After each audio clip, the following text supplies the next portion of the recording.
welcome back to my channel. Man City against Bournemouth, yes. So, the lineup are out, so I'll go through them quickly. Let me just fix the scoreboard. I should have done this before going live, but let me just fix this quickly. I'm looking at the lineups right now, and well, we will go through it. We will go through it, and then we'll see what we think, won't we? But hey, big up to Cyper. Why is my mouse on? Big up to Cyper. We need some serious velocity in the box today. We can't be allowing them to sit deep. We need to force them out of their shelf. And when we go forwards, we need to be quick. Because people say, oh, everyone plays a low block against Man City. But the only reason teams play a low block against Man City is because we allow them to. We don't counter quickly enough. We aren't moving the ball quickly enough on the break. We aren't taking on our fullbacks. So we allow teams to sit in a deep block, which is fine if you're capable of breaking them down. But right now we're maybe not so capable of that. So, I mean, we're scoring goals, but it's more like Haaland is scoring goals. If everyone was chipping in with goals, say Foden has 2 goals instead of 0 in the league. No, he has 1 in the league. Let's say Foden has 1 goal more, and Doku has a goal more, and Sherky has a goal more. I know he's been injured, but let's say all these players have like a goal more in the league. Just 1 goal more. But you have 3 players that have 1 goal more in the league. That's 3 goals more in 9 games. So then I'd say, yeah, we're just fine with breaking down low blocks. But I don't think that's quite the case, to be honest. So I'd rather we be quick, but we won't be, let's be honest. We like to build up this slow way. Doku is on the pitch. He usually does different from the rest of our wingers. The rest of our wingers will pass the ball backwards. Doku takes on his man. But then it's the people talking about Doku is not that guy. So, big up the deal. Big up the deal. Arsenal and United are above... I mean, yeah, but if we win today, we're above them. So, we're above United. So, I mean, that doesn't mean much, does it? How the mighty have fallen. Well, if you want to talk about the mighty having fallen, I think you should look at Man United. They have their little 3 games in a row that they win. Now they're gonna not win another game for the 3-4 games. We will be there. City need at least 5 elite players before we can start challenging again. Do we? We need an elite right back, so that's 1. Do we need an elite midfielder? I don't think we do. We've got Sherky, we've got... maybe we could get a replacement for Silva. But does that have to be elite? I guess 1 elite midfielder. Let's favor your argument. And 1 elite winger. That's 3 players at most, I think. 3 elite players at most, that I think. It's impossible to have a full starting 11 of top-notch elite players. Even in the Centurion season, we didn't have that. I mean, we had Fabian Delph at left back that season. So I disagree.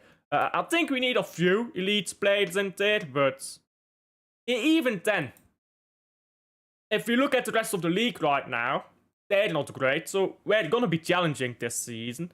Question is if we're gonna win it. Hello, big up to Wim. West Ham is winning against Newcastle. Is that game still going? Wow. Yeah, Newcastle, not a great season. I mean, I'm just looking quickly at the table here. Newcastle are 13th. Yikes. Wow. Yeah, that's also the price. Anderlecht 3-1, and my baller scored. This guy is gonna be in the Belgian national team during the World Cup, and I swear down, yeah, When you have Bertaccini, Vermont, De Ketelaar, that front three with Van Aken, De Bruyne, Tielemans midfield, people will not believe their eyes. It will be 2018 Belgium, but the striker scores in big games. I mean, he only scores in big games even. He's the antithesis of Lukaku. Lukaku scores every time, except when he needs to. And Vermont never scores unless it's a big game. People won't believe it. Belgium will be cooking. Bertaccini will set pat against the weaker teams, get us to the semi-finals. Then Vermont will score a massive goal in the semi and final. Belgium World Cup. You've heard it here first. Big up. Prediction Man City Bournemouth. Well,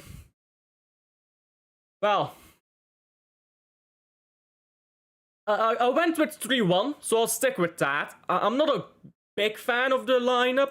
I don't hate it, but I'm not a big fan of it either. I'll stick with 3-1. I'll stick with my 3-1. Liverpool 2-0 Aston Villa. That was to be expected. Liverpool can't keep losing, can they? They can't keep being shit. I mean, they can, but they won't. Goal 1-0 Leuven against Ghent. Ghent back to their usual ways. Yesterday, the special one won, and Wolves sacked their manager. They waited quite a while, didn't they? I think they still haven't won a game, Wolves. Let me see. Wolves 3-0 lost to Fulham. Yikes. Wolves has got 2 draws, 8 losses. Sheesh. Yeah, they're fucked. Yo, Manu, AZ win today. Yep, and again, a weird game. Hey, the only thing that matters, bro, is that you win. The goat Cherky is starting, bro. We will slap Bournemouth. Yeah, let's go to the starting lineup. Let's go to starting lineup here. There you go. So, as always, I've got my tactical pad here, but this is not the correct lineup. Donnarumma, we were all expecting. Donnarumma. Nunez, Diaz, Gvardiol, O'Reilly. I'm very happy with that back four. Gusnov is probably not fit to start. So, I'm very happy with this back four. Same with Ait Nouri. Ait Nouri needs some time, and O'Reilly is playing fine. Anyhow, Nunez is also playing fine. He's got a balls moment, we know that. But he's been okay. He's been okay. So I'm happy with this back four. If Husnov was fit, I'd have wanted him to start, but I assume him not starting just means he's not fit.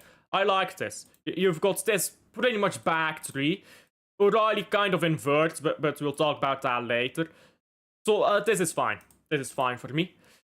Then, midfield, I think Reinders is on the bench, actually. I think... Let me just check again what they've got here. Yeah, Nico, Bernardo, Foden. I'm not sure if Bernardo is going to be in midfield. To be honest, it's right there, it says Bernardo is in midfield, but I'm not sure that's going to be the case. I think it's going to be more like... I mean, maybe it is going to be Bernardo in midfield. I'm not quite sure how we're gonna do this, because my idea is you've got Gonzalez in the middle, Foden here, Cherky here, and then you've got Bernardo over here. Bernardo can captain Nunez a bit like he's been doing every time he plays with them. Bernardo can hold on to the ball, onto the wide area, stretch the pitch, and all of that stuff. But then my worry is, he can also press from the front, because then you've got him pressing, you've got Doku pressing. I would have preferred Marmoush on a pressing standpoint. Haaland kind of presses, but not a lot. But then you've got an extra presser in your front line. But the problem is, then you've got this midfield, which is very forward heavy. And Gonzalez feels a bit isolated. So maybe it's Cherky on the wing. Cherky doesn't quite press as much. He's still great on the wing, but he doesn't quite press as much, which is a problem, especially when we have Doku here instead of Marmoush. But it does mean Gonzalez doesn't get as isolated. So it's going to be interesting to see whether Bernardo is in midfield or whether he's on the wing. For the rest of the lineup, I mean, Cherki, baller, happy with him starting. Foden, 200 appearance, also happy with that. I think he's been playing better recently. He's not quite there yet, but he's getting back to his level. If he can get back there by January, Foden can get back to his best by January, it means we've got Foden at his best for the most important part of the season. So I'm fine with that. Doku is my main worry. Yeah, you guys know I don't like Doku.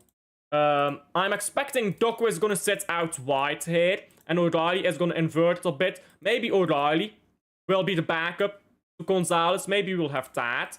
And then you'll have maybe Foden here. Maybe Cherki will be central. And then you'll have Silva and Nunez here holding the width. Maybe we'll get something like that. But maybe Silva will hold the width more. He can handle this area in transition. Because Nunez can be a bit And Nunez can also run back faster, so you can push him up higher. So maybe we'll do something like this, if I'm looking at it. Still, I think Doku is not my preferred choice. I would have much rather put O'Reilly here on the wide area. Have, I guess, Silva drop down a bit. Have Nunez hold the width, Cherki over here. And then you can have Foden in this area. And then you can put Marmoush, if I can find him. Then you can put Marmoush here. And now you've got players who consistently score goals. Semi-consistently, at least. Marmoush, Foden, Cherki all scored goals. Haaland scored goals. Nunez, O'Reilly have both proven they can score goals, even if they don't do it consistently. But oh well, it is what it is. Against Bournemouth, it should help to have someone who can at least take on their fullback, which we don't have on the other side of the pitch right now. I'm still not sure if it will be Silva or Cherki on the wide area. We'll see, I suppose. We'll see. I'm fine with either, to be honest. But again, it's not my favorite lineup. But I'm fine with either. I'm gonna assume this. I'm just going to assume this. Cherki will get 5 GA today. Hey! Cherki, 2 goals, 3 assists. Haaland, Foden, and Bernardo Silva. We will be there. Jesus Christ. Hercules smashed back Zolle 8-2. Yes, dat fraud Bob. Kalma on Bob. That fraud Bob and Reinders on the bench. Yeah, I do think it was about time for Reinders to be on the bench. I think he's... where does he even play? Is he a cam? Is he an 8? Is he a... I think it will do Reinders good to have some time coming off the bench. I mean, this happens with Pep midfielders, doesn't it? They start out poor. You look at Gundogan, nobody rated him. You look at Rodri when he first came in, nobody rated him. Gonzalez got a lot of slack when he first came in. It's just the way it goes with Pep midfielders. I'm not worried about Reinders, but I do think he needs to touch the bench for just a few games. He can come off the bench, but can't be starting in these big games, in my opinion. The humble machine is gonna score. I mean, it's necessary. He didn't score against Aston Villa, so now he's required to score a hat-trick. It's just the way it works. Gonzalez and Bernardo pivot. I get that. I think that might happen. My problem with this is you don't have much pressing in this front 3 because Haaland doesn't press too much. Cherki and Doku, not great pressers either. Foden, he's gonna press a bit, but he'll be the only one. I guess you'll have Silva here. He can still cover for Nunez when he's here. But I feel like it's not as good, to be honest. So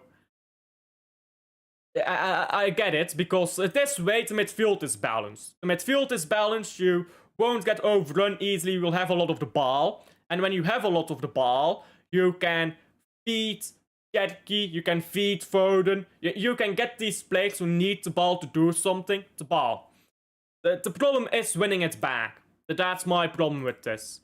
That's why I'd rather have had Kovacic, to be honest. You put Gonzalez here, you put Kovacic in here, and problem solved. Because Gonzalez can cover for Nunez, Kovacic can do its job, and then you put Silva on the wing, and you put Doku on the bench. You would have had Cherki on the left wing, or Silva on the left wing, however you prefer, and you have someone in there who can do the pressing work. But, oh well. I think this works too. Just not what I prefer. Good lineup. Of course, Bernardo is forced in there, but what can you do? You could, by the way, you could have this exact same lineup, but you bench Doku, you put on Marmoush, and then you've got some pressing energy in there. And then you could even put Bernardo on the wing, have some pressing in there, if I can fucking press accurately. And then you've got this, and I think that works just fine too. Marmoush, Silva are gonna be pressing demons. If you had Husanov, I think this works, because then you've got that stable back three. O'Reilly can invert, make the double pivot. You've got 2 10s. You've got wingers who can score. I think that would have worked, but I think maybe with Nunez that doesn't work, because he's not as comfortable in this role. So it's difficult, but I think it makes sense. I think it makes sense. That's the most important part. Bernardo is more useful than Reinders, so it's useless.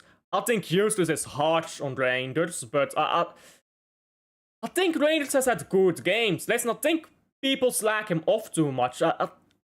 He was poor against Brighton. He was poor against, who was it? Aston Villa.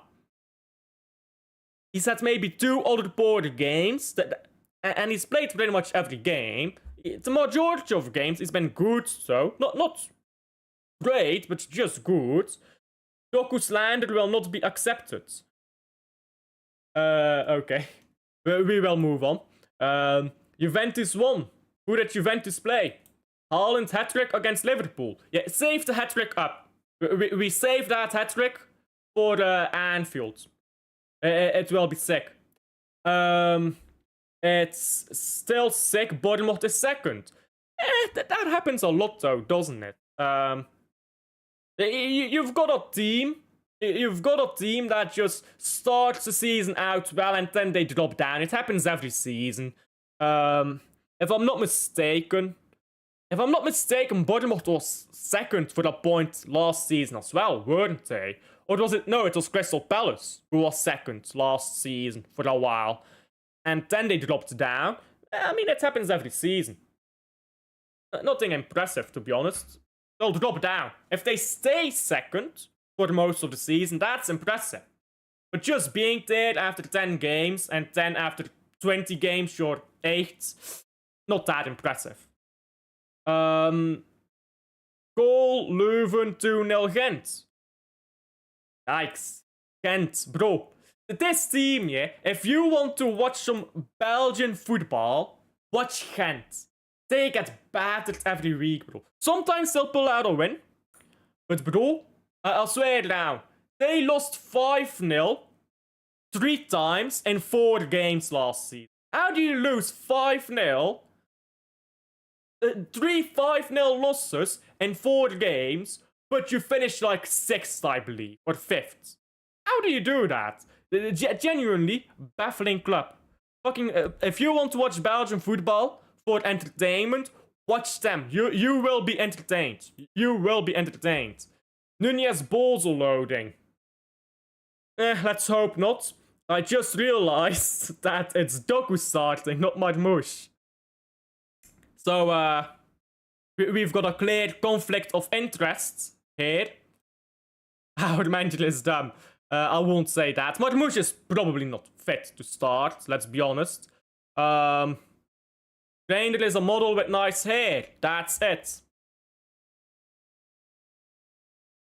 Here's the problem, Teal. When we bought Gundogan, nobody rated Gundogan. Silva was criticized heavily too when he first came in.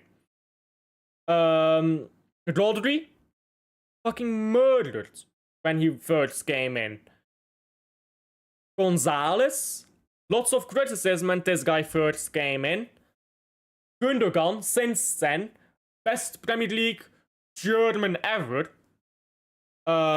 Maybe that doesn't say a lot. Treble winning captain, that says a lot more. Rodri, Ballon d'Or winner. Gonzalez, incredible player. Everyone rates him, everyone hypes about him now. So with Reinders, I can only expect a similar path, to be honest. Marmoush will be subbed on. He was poor against Swansea anyway. He wasn't poor against Swansea. Scored a goal. That's more than Doku does in his entire career.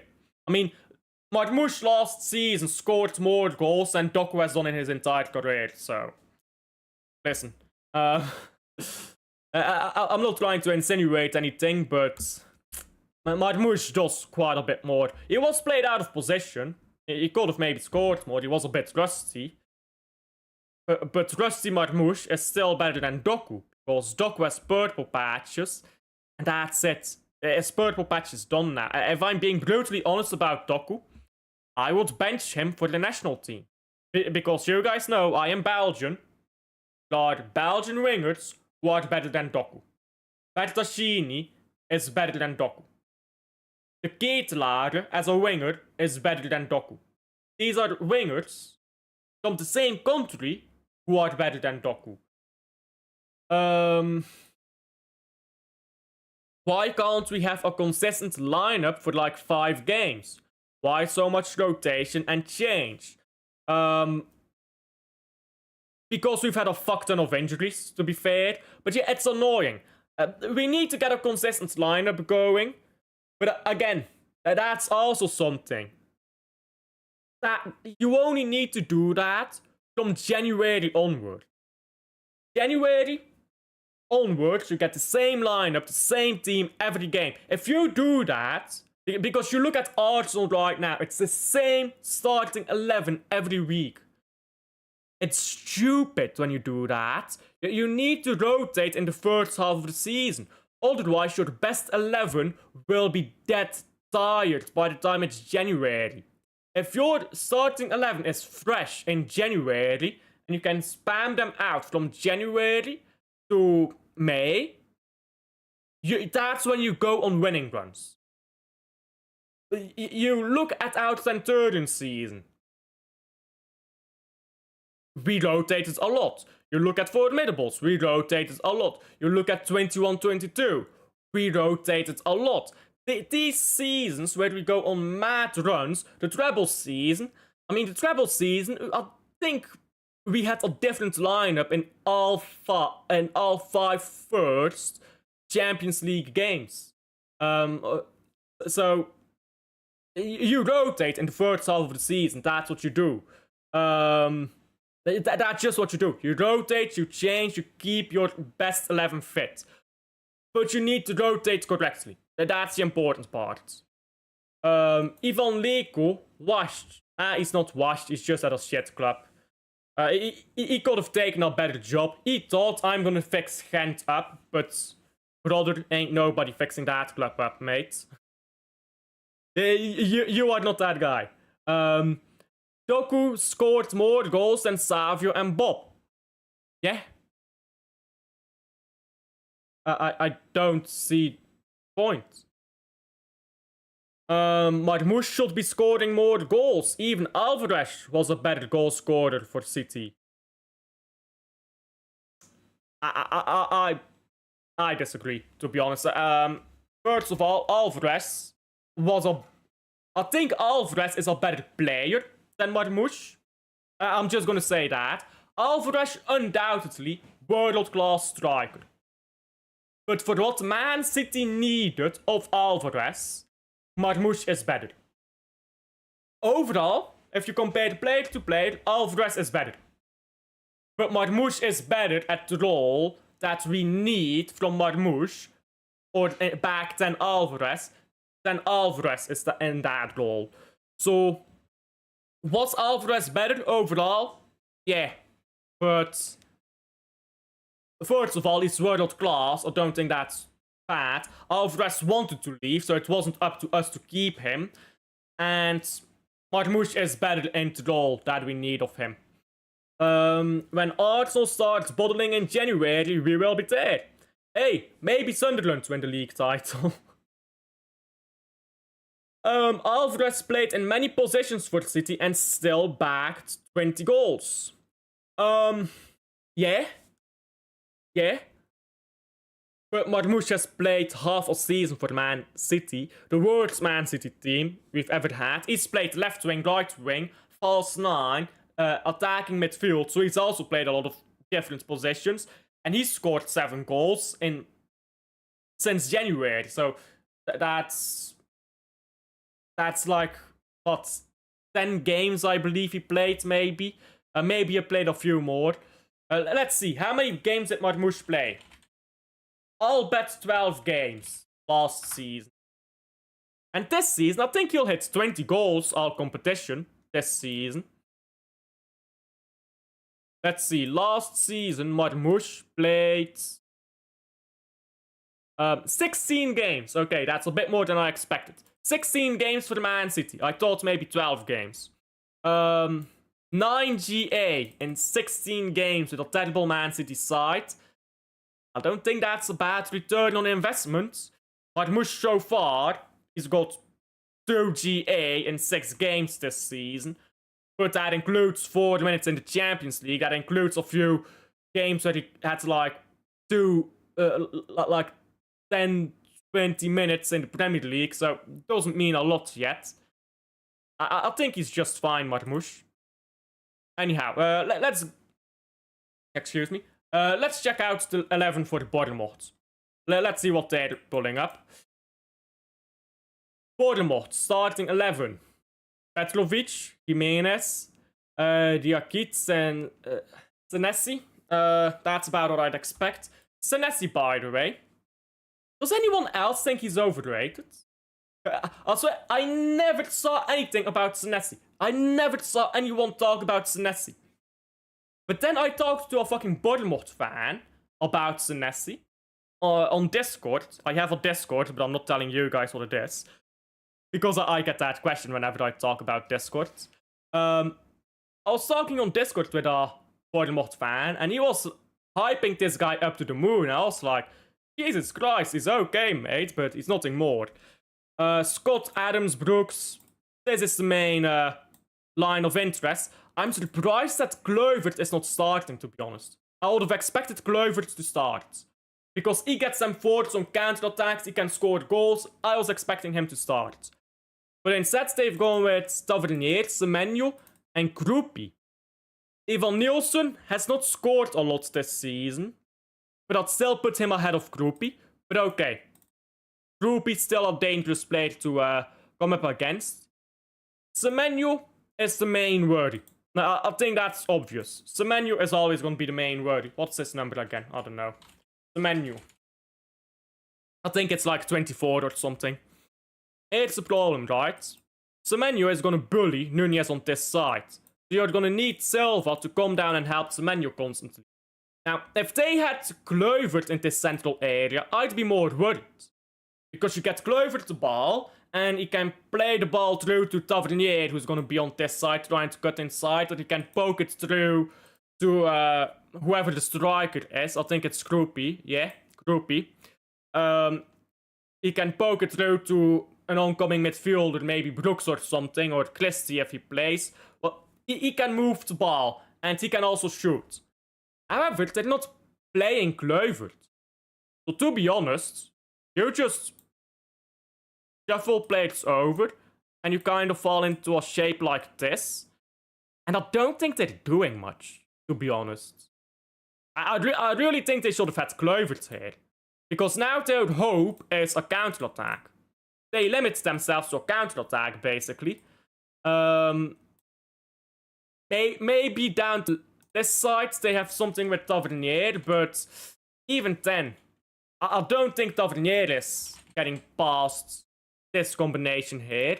That this is why I want O'Reilly Guardiola. They've got such a good connection. First of all, you need to get past O'Reilly. He's gonna struggle getting past O'Reilly. You get past O'Reilly, Guardiola is gonna be on you. O'Reilly is gonna overlap, come back, hold that area, or he's gonna shift into midfield and Gonzalez is gonna drop deep. He can do that as well. Whichever the case, you're not getting past this area. This area is probably the safest place on the pitch for Man City. So I'm comfy there. I don't think Tavernier is doing much. Semenyo is their main threat for me. If we had Gustinov, sorry, I'd say Semenyo would get locked up as well, to be honest. A weird lineup, to be honest. It's a bit of a puzzling lineup. I would have expected, I would have expected them to play with Evan Nielsen and with Kluivert. Maybe Christie as well, but I mean, Man City is there to get at. I feel like they're falling too deep into their own shell, which helps Man City more. If you come at Man City right now and you try to beat Man City, I think you have better chances of surviving a game. I'm not saying they'd beat us, I think we'd win, but I'm saying they'd have better chances. Weird lineup. Tavernier is going to get locked up by O'Reilly, weird chill. Yeah, I don't see Tavernier doing much either. I think he's an okay player, but he's a bit overrated, isn't he? It's the thing with Bournemouth. They just have such a good manager. Iraola is such a good manager. And he gets the best out of all his players. But if you actually look at the players, they're not that good. Tavernier is good, but not good enough to get our team into second place. Semenyo is a good player.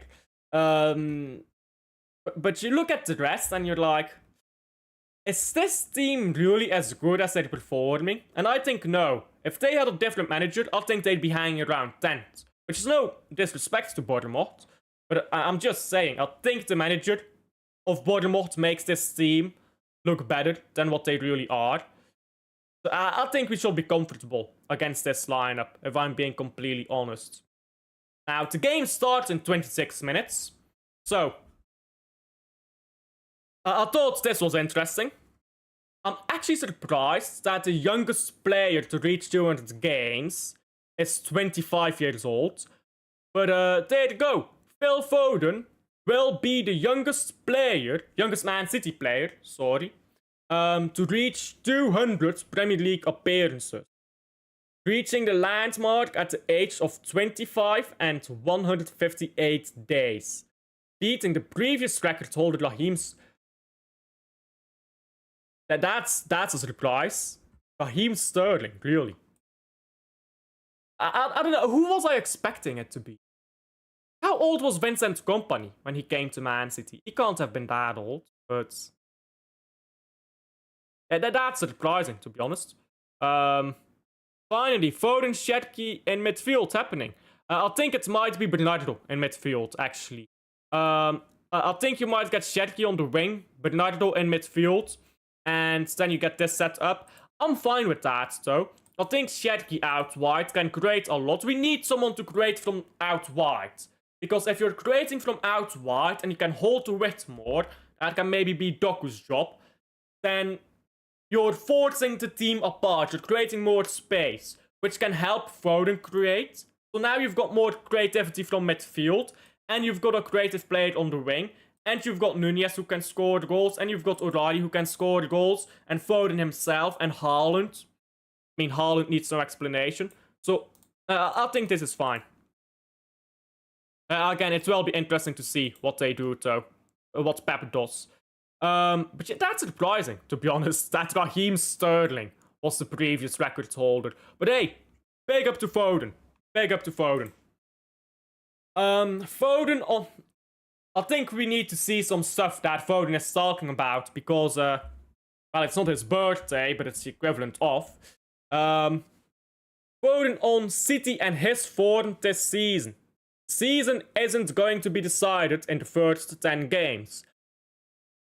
True, but you can lose the Premier League title in the first 10 games. Like, if a team wins the first 10 Premier League games and you lose the first 10, you're going to be 30 points behind and you can't catch up. You just can't. So a season can be decided in the first 10 games, to be honest. I'm not saying it is, but that's kind of got a caveat. I'm happy with where we are at. There's still a lot to improve, but overall, it's been a positive start. I think I'm in good form, and I've been playing well. I think he's been playing okay. He's getting better. Maybe to golden assist, don't say that, unfortunately. But I think overall, the performances have been pretty good. Much better than last season. I agree with that part. Much better than last season. So I'm happy with that. Again, if he just keeps playing like he is right now, and keeps improving and keeps getting back at his level, then we'll be fine. Foden will score a hat-trick to celebrate. Hey, when's the last time Foden scored a goal for the season? Is it against Everton? I mean, in the Premier League. Not all competitions, in the Premier League. It might be Everton, you know. I'm not sure. United and Arsenal are above us. Better get out. Again, United is above us, but if we win today, we go second in the league. And Arsenal is top right now. But again, they'll burn out and they'll crash and fall, in my opinion. So, we need to get our shit together, absolutely, because that loss to Aston Villa was embarrassing. But I don't think we're in panic stations quite yet. Their strength is how they press on Bournemouth here. They go man-to-man at times and really put pressure on you. Semenyo on the wing, he's a quality player and he's doing very well this season. Overall, the way they play out from the back and the football they play, it's a really strong team. And where they sit in the table is no lie. That's a lie. They're a great team and it's going to be difficult. First of all, Bournemouth will drop down that table. They're not staying in top 4. Second of all, it does say that they're very good at pressing, man-to-man. I don't think that's a good thing to do against Haaland. I'll show you why. Let's say you press man-to-man.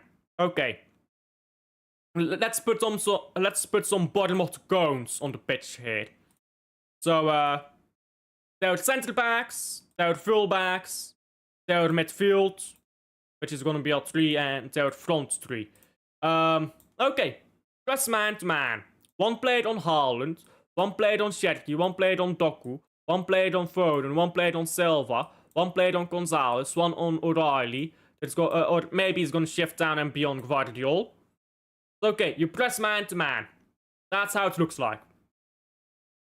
You pass the ball backwards to Donnarumma. You play it over the top, Haaland runs through. You don't do that when you play against Erling Haaland. You do that against Erling Haaland when you have Rudiger or Van Dijk. You don't do that when your centre-back is Senesi. So I actually kind of disagree with what Foden says there. I mean, I think it will be a disaster for them if they played man-to-man against us. Maybe they can pressure Nunez, because Nunez has those bozo moments. So maybe they can focus some energy on Nunez. You press up on this side, but you relax on this side, right? So that you don't get overrun. So you can do that maybe. Every time Nunez has the ball, try to get it back from him. Because he has those moments of... what's the opposite of clarity? Insanity? I don't know. So then I'd say you get Silva back, you get Diaz back, and you allow them to play the ball long. Don't worry about losing it. Just play it long. I'm just fine with that as well. So yeah, not sure I agree with Foden there. Foden is a ghost. Well, I disagree with that. Give me a moment here as I remove all of this. Foden is a ghost. I disagree with that, to be honest. Foden's done okay this season. He's getting better than last season. Listen, last season was terrible from Foden. We all agree on that. Foden last season was a ghost. But this season he's getting better. Can't expect him to be straight back to player of the season, Foden. If he's getting better and he's getting again, all I'm worried about is Foden get back to your best by January. Because if we're going from January to May, and maybe we lose one game and we draw 3 games, we win the league title. If we do that, we win the league title. Because Arsenal will drop points. More points than us if we can do that. If Foden is at top 4 and Rodri is back fit, fully fit, and Haaland is knocking it, that's a league title right there. So I'm not too worried about Foden right now. Bigger Balf, let's get to win. Hey, let's get that win loading. It was a bit of an embarrassing result when we played against Aston Villa. Let's get that loading. West Ham 3-1.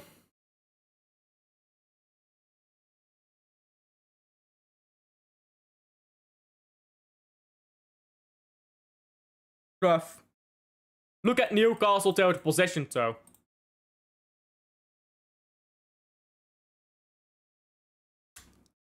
Hey, how's that Saudi project going? How is that Saudi project going over there in Newcastle? I look at this Saudi project right now, and it's kind of flopping. You lose your best player. Half your team is fucking uncles at this point.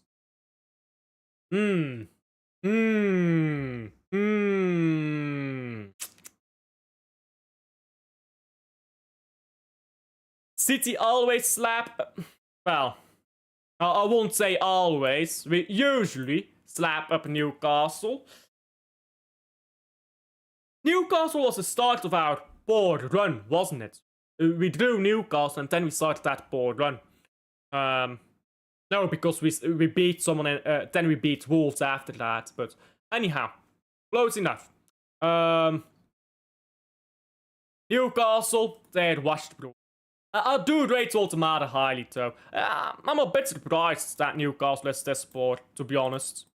I think Newcastle should be better with the players they have. It's a bit surprising. Anyhow, the game starts in 15 minutes. I'm feeling comfortable. I'm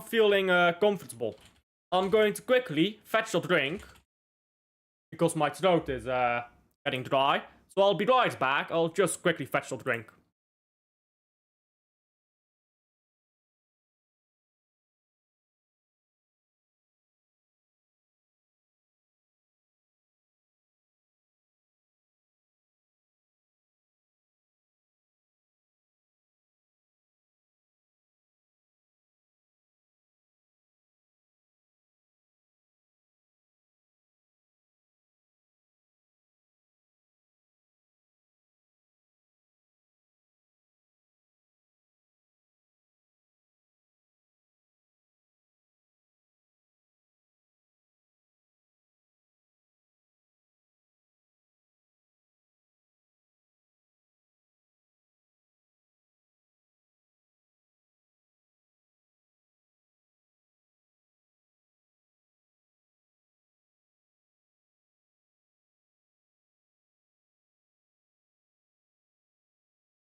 And I am back. Woltemade is taller than Haaland. Woltemade height 1 meter 98, and Haaland is 1 meter 95. Oh, he is taller. By 3 centimeters, but he is taller. Better on headers. Sure. Doesn't mean a lot, does it? Haaland is better at everything else. I like Woltemade. He's a very good striker. Unironically, I think Woltemade is better than Alexander Isak. I'm not even joking. I think he's better. I watched that guy in the under-21 Euros. If you watch the under-21 Euros watch-alongs, you will remember me saying that he's a world-class striker in the making. But, listen, I like Woltemade, but let's not get over there. I'm not even sure if he's better at headers, to be honest. Because Haaland, his headers are poor, but they're getting better.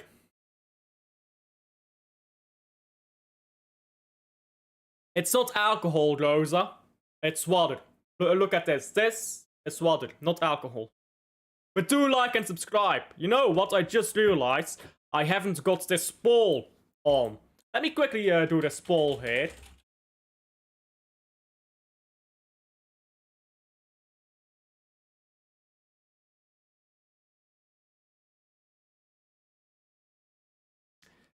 One second here as I quickly do this.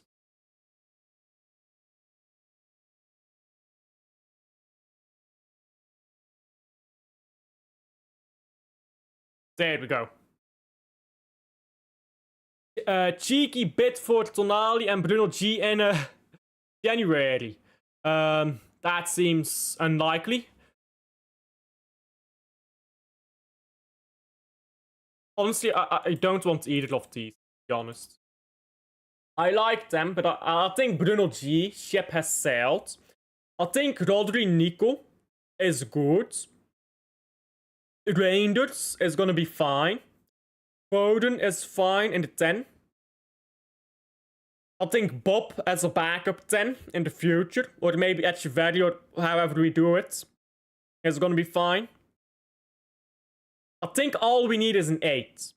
All we need is an 8, I think, for when Kovacic leaves to replace him. I think more importantly, we need a right back.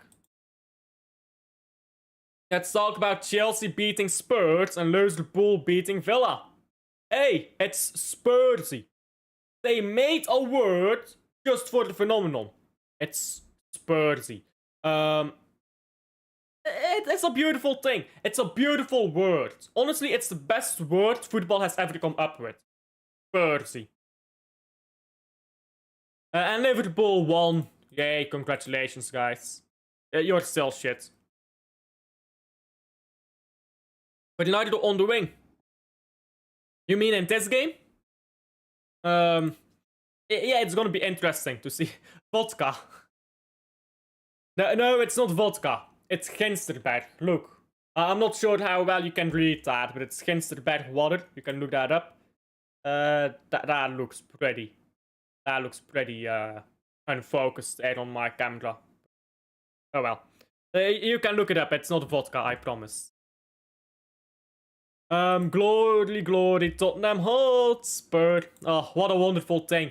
What a wonderful thing to sing after they lose. But they're gonna beat Arsenal. Tottenham are gonna beat Arsenal, then they're gonna lose their next game. It's gonna be wonderful, guys. Gonna be wonderful. Today, Barcelona. Who does Barcelona play? Who does Barca play against?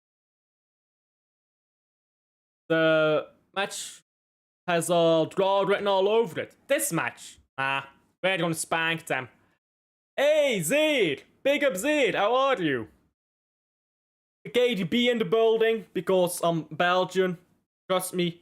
I've got long hair, and for some reason I've dyed it brown.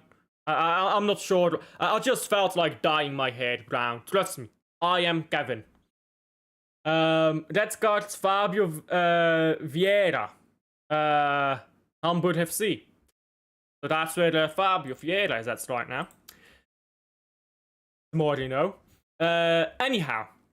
James McAtee on leaving Man City this summer. Going great for you, isn't it? Wish you a speedy recovery. Yeah, he's a bench warmer at Forest.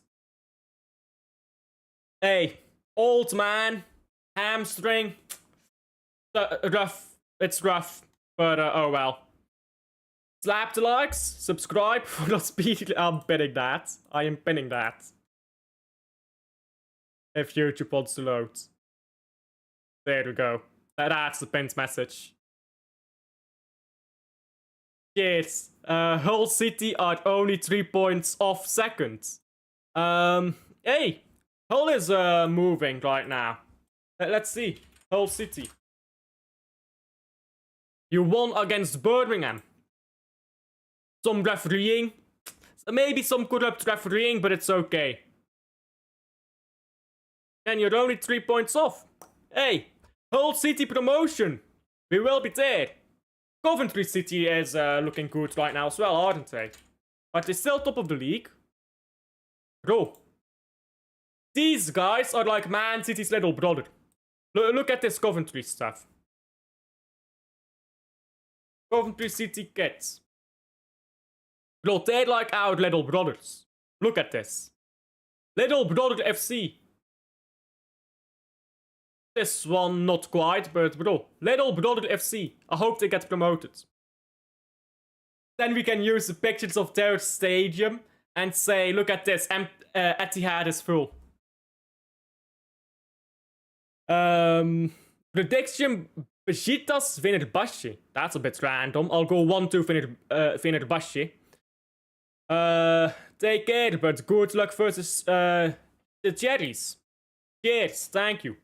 We should win. We should win. And if we don't, you'll hear a lot about it. Look who Barcelona play. Okay. Barcelona. Against Elche. That's also a bit random. Hey, Elche is kind of doing pretty okay right now. They're newly promoted, right, Elche? I should know this. I did like 50 watchalongs last season to La Liga. It's newly promoted. Doing quite well.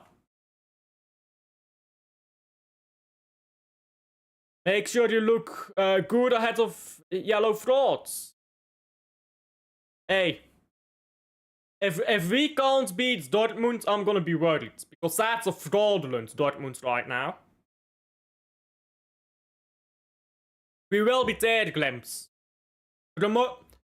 Direct promotion for Coventry and for Hull. We will be there.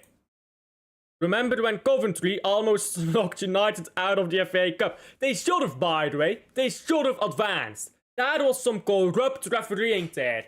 Why is there no semi-automated offside in the FA Cup semi-final? If they had semi-automated offside, Coventry would have won that game, gone to the final, and Man City would have spanked them in the final. Sad days, we lost that against Man United. We would have spanked Coventry in the final and won the double. Absolute refereeing scandal. But anyhow. Let's read this tweet I've had open for 50 minutes. I kind of knew it when I had to make the choice to go to the under 21 Euros. I'm getting older now. Listen. McAtee. You are the same age as me, brother. We are the same age. You are not getting older. Okay, you are not getting older. We are the same age, brother. We are young, brother. Look at this. We are the same age. We are young. Okay, McAtee? Get that in your head. It was time to play and get my name out there. I agree with that much.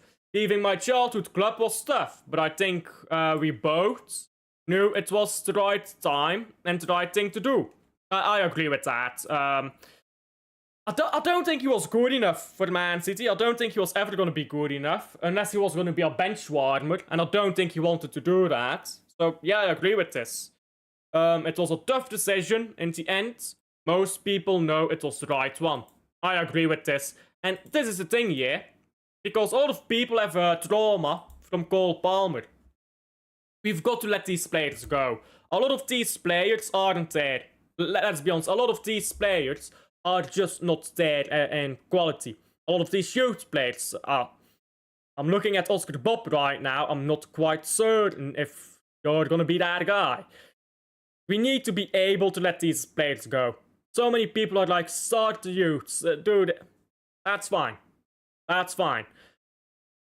But we can't force these young players into the team if they're just not good enough. We still have a buyback clause in case McAtee becomes Palmer. Hey, maybe if we had that on Cole Palmer, we'd be a bit happier right now. Listen, I think Palmer is a good player, by the way. I think he'd get benched at Man City, to be honest. It'd be great to have on the bench, but I think he'd want to leave at some point too. The game is about to start. Yes, it is. 3 minutes. Let me open the game. That I've got it ready to watch when the game kicks off. Yeah, so far, feeling good. Good lineup. Few weird things said, but I think the lineup is good overall. I'm happy at the moment. Let's just hope for a good game.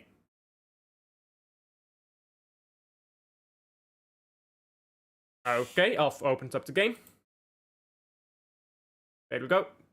So yeah, 2 minutes till kickoff. Goal, Leuven, 3-0. Oi. Oh, how Leuven spanking. Where is chat? Not on screen anymore. Here. Here is chat. Bro,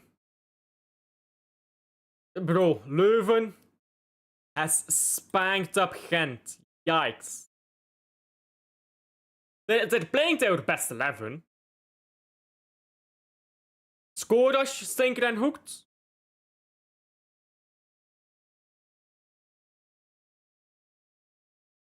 Yikes. By the way, Skoras has not scored a goal in the Belgian league in 2 seasons.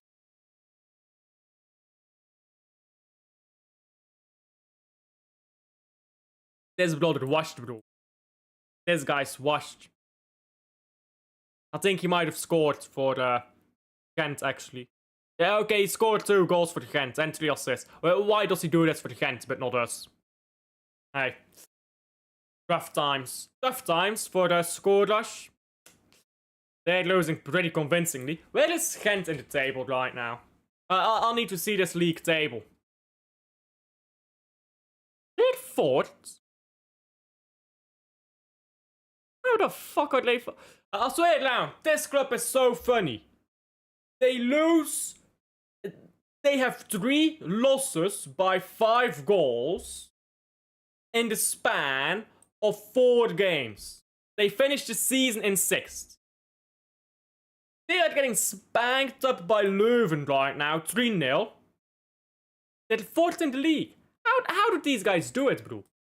I want to see these guys out the games. Well, they got spanked 4-1 by a newly promoted side. Spanked 3-0 by a mediocre Leuven team.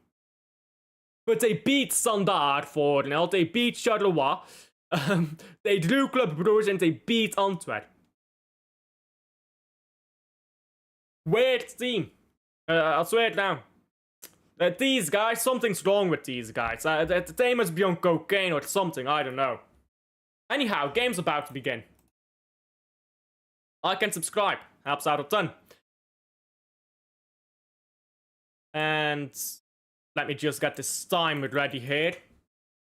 Bournemouth will kick off first. I don't want to say anything, but there is quite a few empty seats there in the Etihad. Hey, I've got an idea. If you want to get the Etihad full, and you don't want a bunch of empty seats in the Etihad, make sure fans can afford tickets. Just saying. Just saying. if fans could afford tickets, we might not have as many empty seats. Especially if you have some season ticket holders in there. Yeah, because we need more season ticket holders. Not less, we need more, but I guess the businessman doesn't care. Doku, great job spilling that ball for no reason. Now, going forwards here early already. Yikes. Wow. I think it's offside. Yeah. Wow, that was, saved by the flag, but sheesh. Very poor from Doku. Everyone's out of position. Vardyol needs to defend that better. It's offside, luckily, but yeah. That would have been a not ideal start, wouldn't it?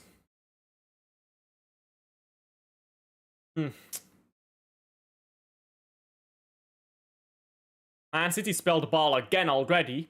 It's won back by, I believe, Gonzalez. Now the ball passed backwards by Silva onto Donnarumma. And already Semenyo is down on the sorry, Krupi is down on the ground. Looks fine. He looks like he's just crying. Not sure why he's down on the ground. I mean that's stupid. I mean, look at that. He just runs into a player. He literally runs into Diaz. Diaz stands still. He runs into him. Then he goes down to the ground. Ah, I hurt. Fuck off, man. I wish they could give red cards for diving like that. Because it's so dumb. Good ball forwards by O'Reilly here. Haaland needs to put his body between the ball. But oh, Haaland picks up the ball here. Can't trap it. Was fired into him too hard. Now Gonzalez intercepts the ball into midfield and plays it backwards. Keep it calm, because we're kind of getting we're kind of struggling here in the first 3 minutes. Vardyol. Foden. Good ball to Diaz. Diaz plays it up to Haaland. Haaland lays it off for Cherki. Cherki gets the ball onto Foden. Foden has O'Reilly with him, gives the ball to O'Reilly. Foden makes a run forwards. O'Reilly goes backwards to Doku. Doku into Silva. Silva to Nunez, holding the width here. And goes backwards. Cherki.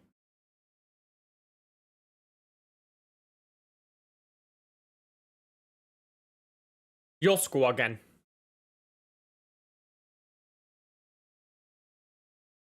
Josko very comfy on the ball, brings it to Foden now.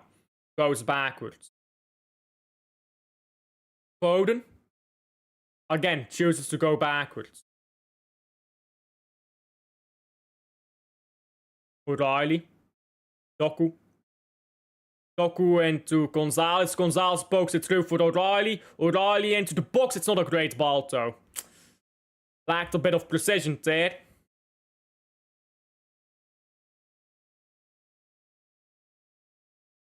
Throw-in to Man City. O'Reilly loses it. It's Portland, I think. Played by Jimenez. Silva wins the ball back, but we won't be able to hold on to it. Now Josko picks up the clearance. Silva. And Josko again. O'Reilly into Doku. Doku is getting wrestled with and can't hold on to the ball. That was going to be difficult. A lot of energy, a lot of intensity early on here. And now Bournemouth run the ball out of play. I think Bournemouth is going to exhaust themselves playing like this. I mean, look at the way they play right now. They're all over us, but first 5 minutes, you're going to exhaust yourself. Now, this game is not shaky. They're comfy, bro. Bournemouth is ruining themselves right now. I can't lie. I think Bournemouth will be dead tired in the second half and is going to get a bamming. Great, they're pressing right now.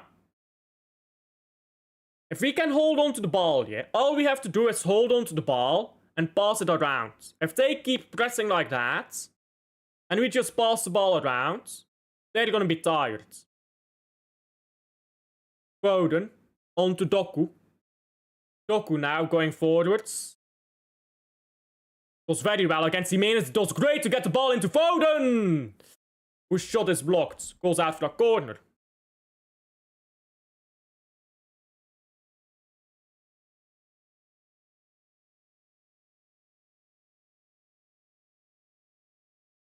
Good defending by Senesi there.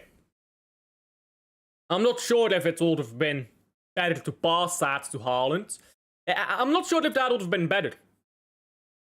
I was thinking that too, but I think that the ball would have come a bit awkwardly to Haaland, who heads it on now as it's crossed on, but can't get a good touch on the ball. Now Foden again crosses it in. It took a deflection and goes out for another corner. It looks like we actually have a routine for the corners. The way that Haaland made that run when the corner was played.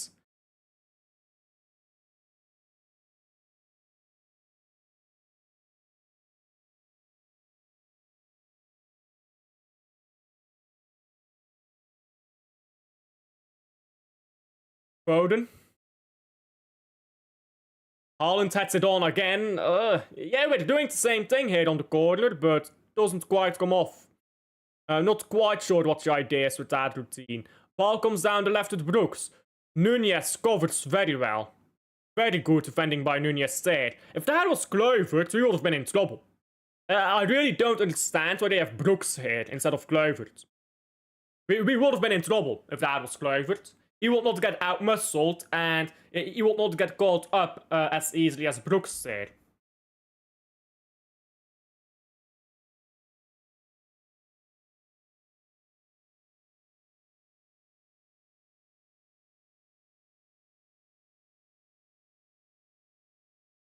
Bournemouth on the ball now.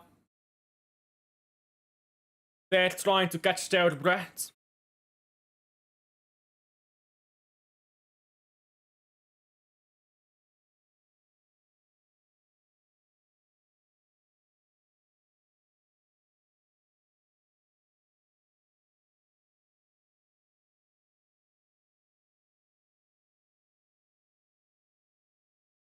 Free kick now to Bournemouth.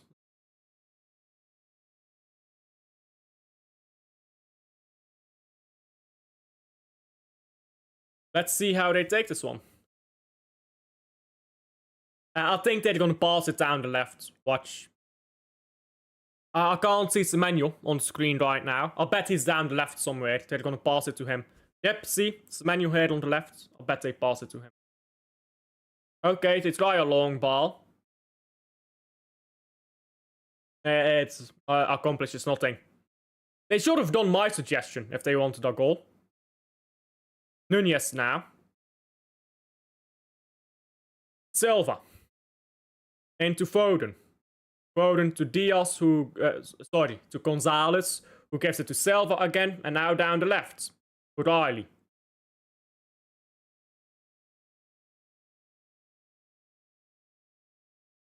Doku.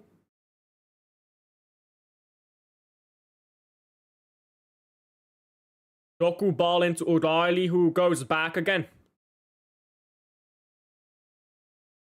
Cherki is trying to make himself available, but he doesn't receive the ball. Silva plays it back to Josko again.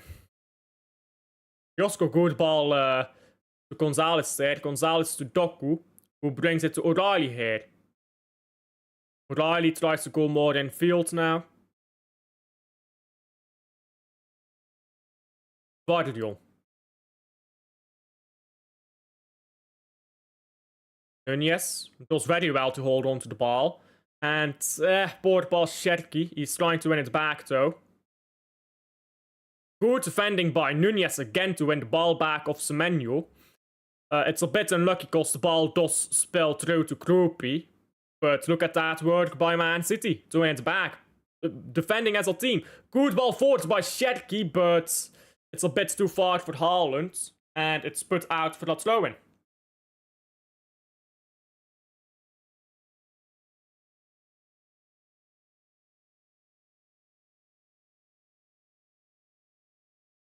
ball backwards to Donnarumma. Why not? And Gonzalez again.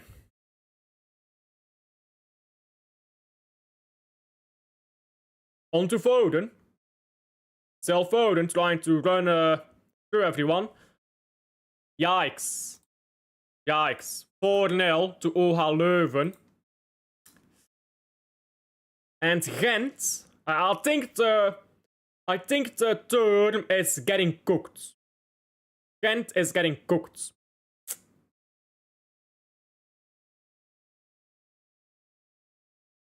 Foden. Doku. Still Doku. On to Foden again. Loses the ball. Gonzalez gets it into Haaland. Haaland has a go. Wasn't really the greatest shot. That was good job creating that chance. It didn't have really get the best connection with the ball. Just kind of fizzled into the hands of Petrovic. Ivan Leko is washed. Gent stinker and hooked. Bro. Ooh. Man City could have picked up the ball there. That was forward passing, I believe, by Scott by Bournemouth there. Gent stinker and hooked, bro. Gent for real needs to just sign a whole starting 11. They're such a strange team right now, aren't they? I love to watch it, though. I love to watch it.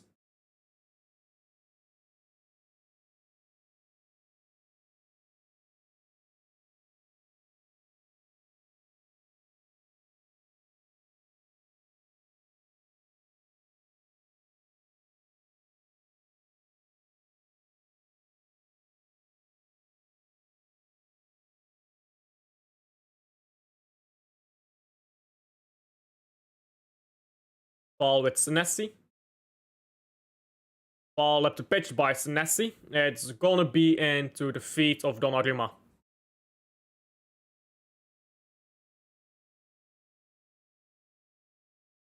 Penalty Gent. Watch them miss it. Nunez. Portes. Ball out for the throw-in. Bournemouth throw it in quickly. Good defending by Gonzalez, who wins the ball back. It's cleared now by Nunez. Sherky pressing up, wins the ball back. Sherky now ball forward, trying to get to Haaland. Good defending Senesi, didn't quite get to him. To Haaland.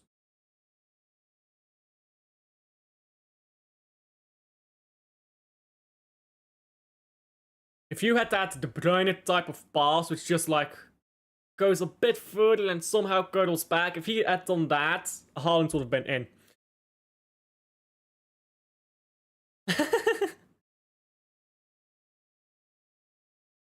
Slag van Vlaanderen, they say, when we play each other.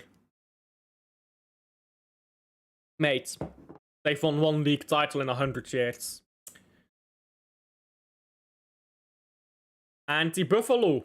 Bro, the Buffaloes are getting cooked, mate.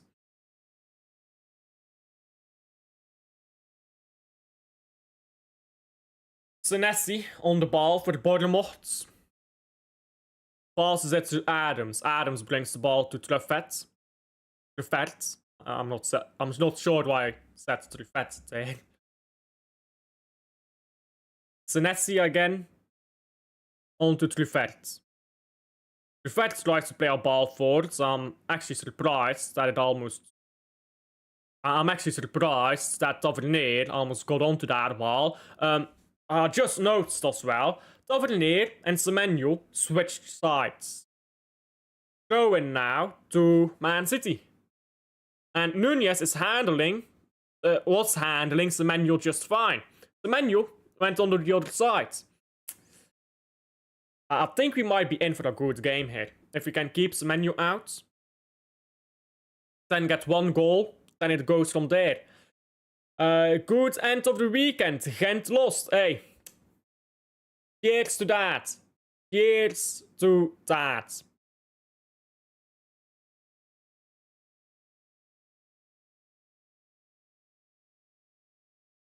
Adams brings the ball to Diakite. Diakite looks up, passes the ball long here. Semenyo is going to get onto it. Semenyo swapped sides again with Tavernier. Semenyo against Nunez. You'd expect Semenyo to get the better of him, and he does, but he can't get the better of Silva, who's there to back him up.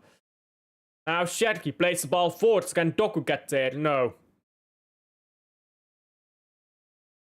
And this is the part where the press from Man City falls apart a bit, because I feel like in those tight areas you need to press tight to win the ball back, but we don't really have the players for that. Haaland now gets the ball on to Gonzalez. Max Dixie Dean missed. Oh, good ball to Haaland here. Haaland is through. Should score this. Come on, Erling. There you go. What can you do? Best striker in the world. Hey, he's doing the robot dance. Hey, Haaland, my guy. Is it Shetky with your assist, by the way?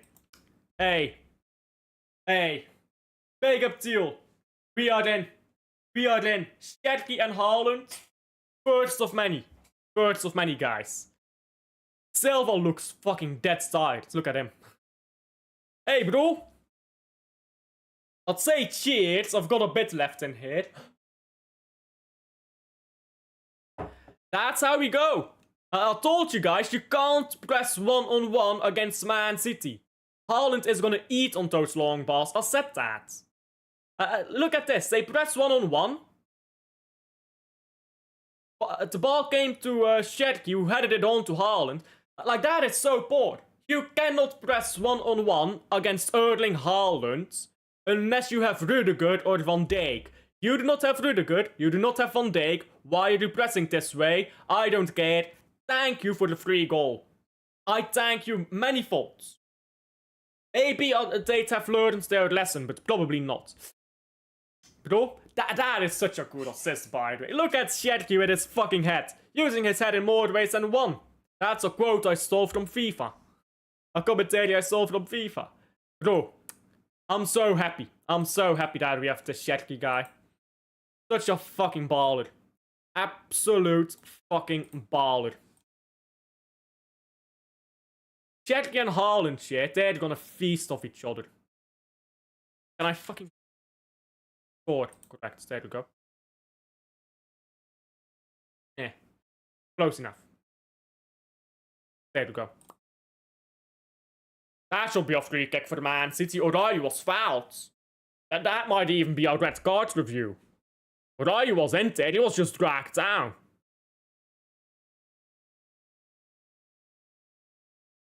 Oh well then. Referees always favour us though. Adams loses the ball.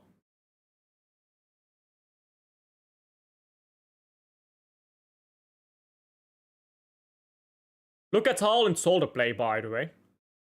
That was an incredible pass. O'Reilly was fouled there, 100%.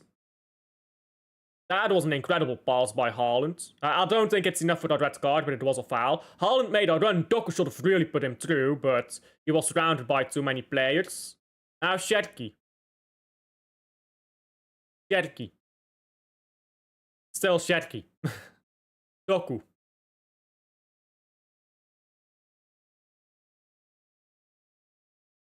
Look at Bournemouth. They're fucking shell-shocked. Look at them. They're all back in their own half here, trying to beat Man City out. Bro, they're shell-shocked. They are like, how the fuck did this happen? Well, it's because you man-marked against a team with Erling Haaland. I mean, I said this. I said this during my, well, not during my preview, but during the watch-along. When we were talking about it, I said you can't man-mark against Erling Haaland. Unless you have a top centre-back, and they don't have that. It's staggering, to be honest. That they even tried that. What is an Ivan Leko? About as dead as Bournemouth right now. So Bournemouth have better chances of coming back here. Get that second goal. And we're cooking. We are cooking if we get that second goal.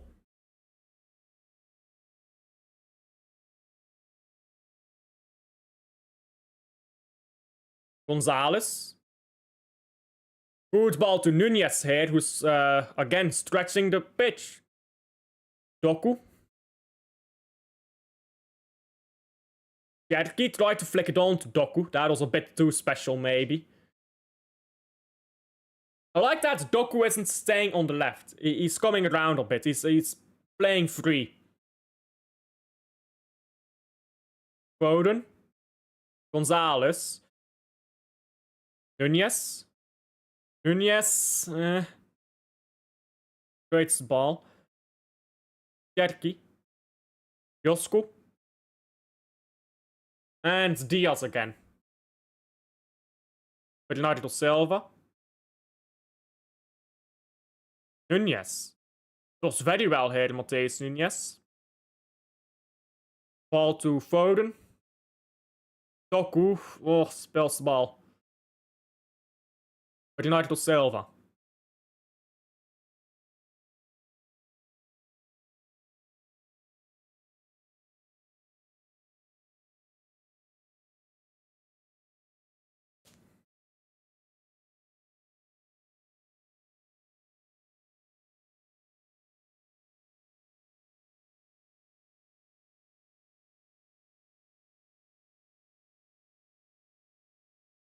Doku. Oh, back onto Cherki. It's a bit too far. It was Silva, not Cherki. They kind of look alike, don't they? Minus the beards. But from the back, they kind of look alike. Not really. Anyhow. Moving on.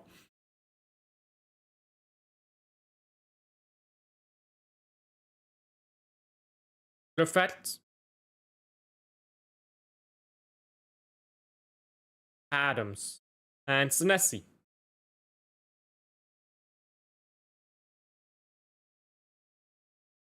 Some pressured by Man City, but nothing much.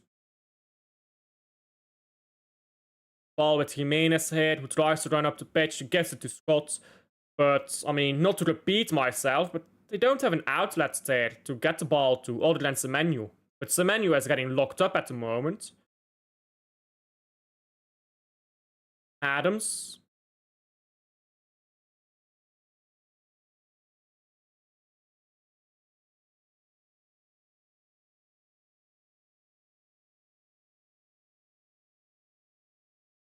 Haaland is on 12 goals, by the way. 12 league goals. We are the 2nd of November. 12 league goals.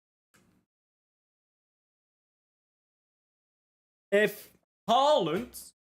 Because how many games are there left now? This is the game 10. If Haaland scores 8 games in the next...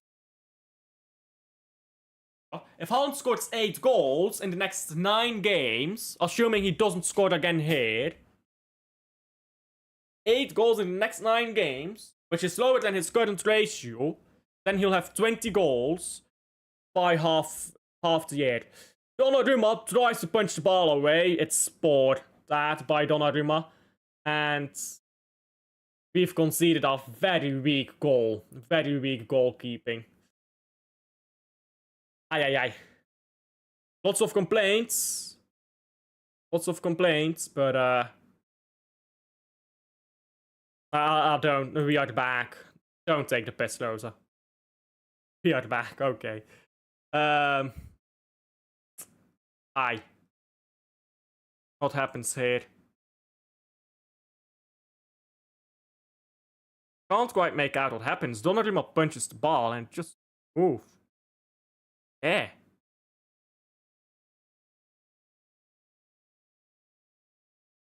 I mean, it's not gonna be disallowed. That will not be disallowed.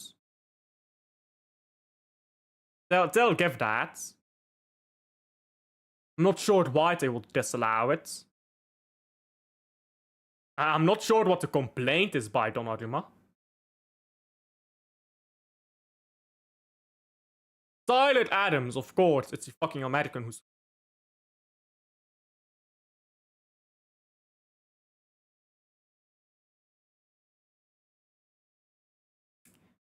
Aye.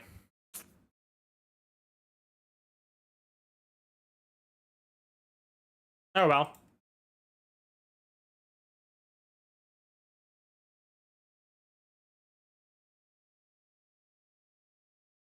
I don't see why this would be disallowed.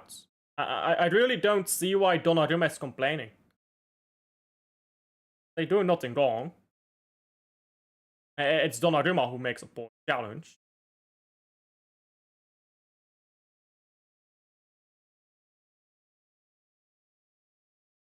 Yeah.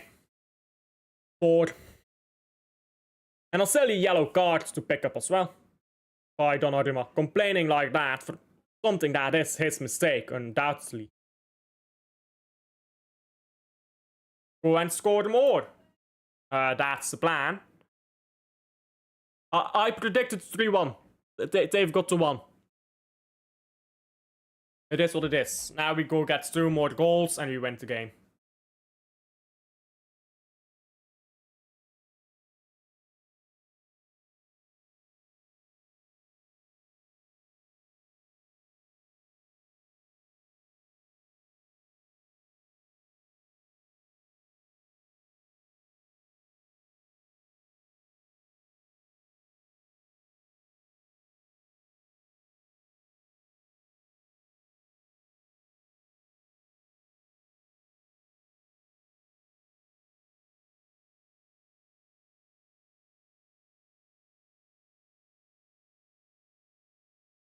Defenders ball watching. Defenders did not make a mistake there. That was on Donnarumma.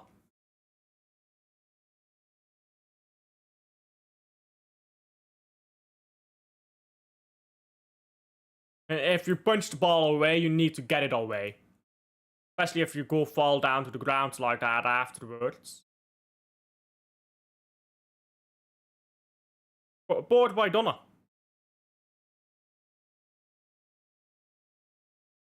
Foden. Sorry, Sherky. Can't get the ball out of his feet.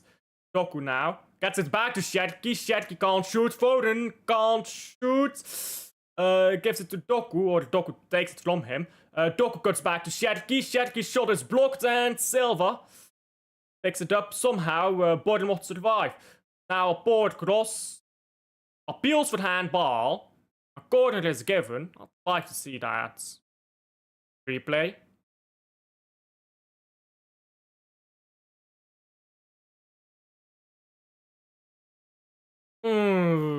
That's difficult. That's difficult. Because sometimes they give that. Come on, Manchester City. Big up, creator. I'm not sure if that's a penalty, to be honest. Because they change the rules every fucking season. I mean, let's look up the rule book right now. FA rules 2020, well, 25, 26. I'm not sure. Because the rules change every fucking season. Not sure. I've opened up the law book right now for 25, 26. And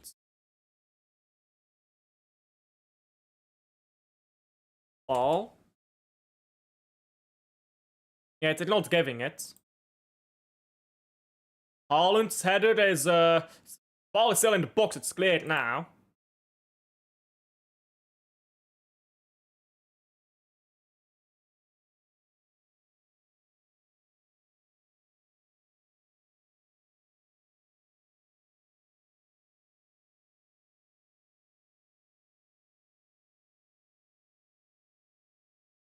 Ball into the box again, cleared. Guardiol into Doku. Doku loses the ball. Wins it back. Free kick to Bournemouth, so. Bit annoying. Why is this so fucking zoom? Bruv, I can't. Bit better.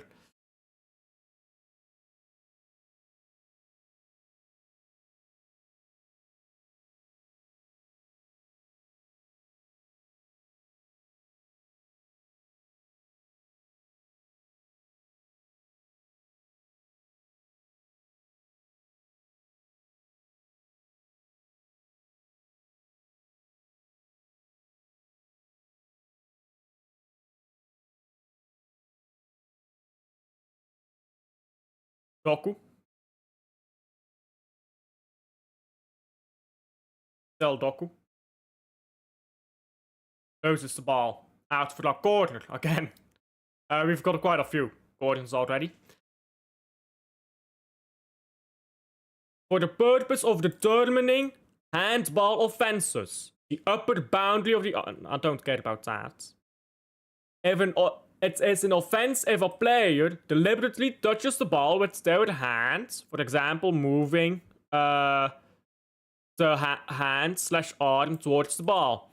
Touches the ball with their hand/arm when it has made their body. What? When it has made their body unnaturally bigger.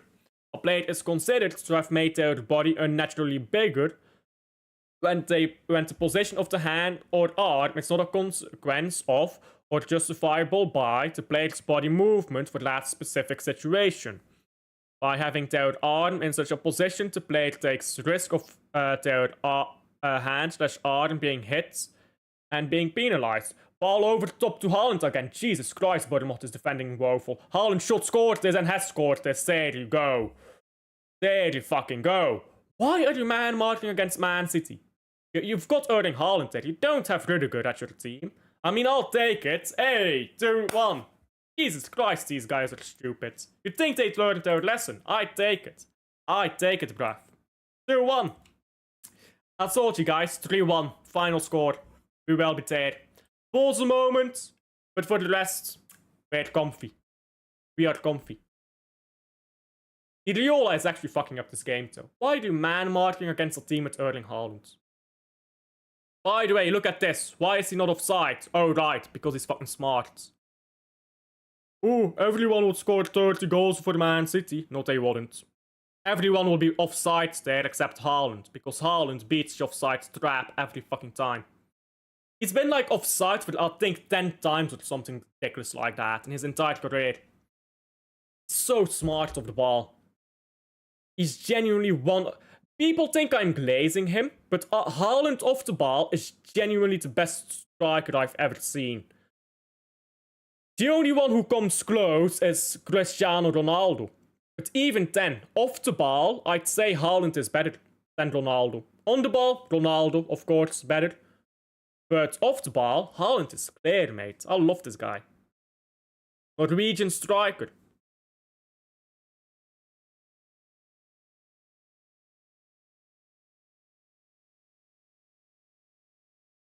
Ball over top, Haaland heads it backwards to Doku. Doku, brilliant ball here to O'Reilly, who's in. O'Reilly, shot scored. Still O'Reilly. Oh, played the ball behind Foden. I think Foden should have scored that, to be honest, but it was a bit tricky. Because the ball didn't quite come in ahead of him, it came behind. Haaland hat-trick soon. Hey, we were almost 3-1 up there. We're cooking these, man. That was a brilliant pass by Doku.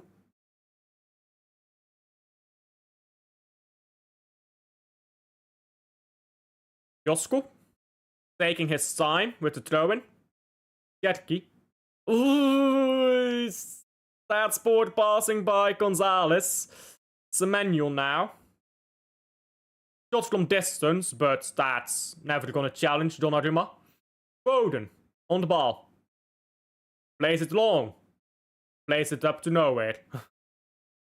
Yeah, Haaland complains about that pass, deservedly so. What was that?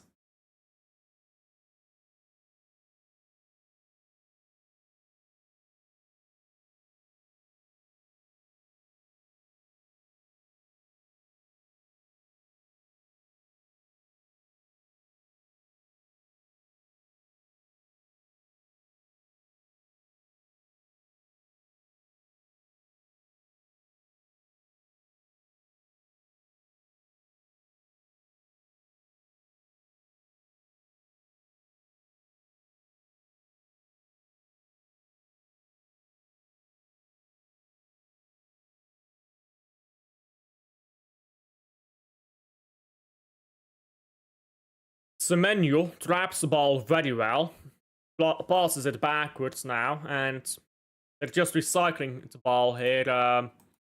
Bournemouth.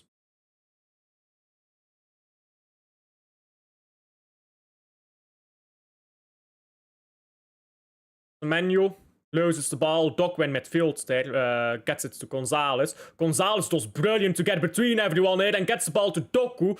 Doku still.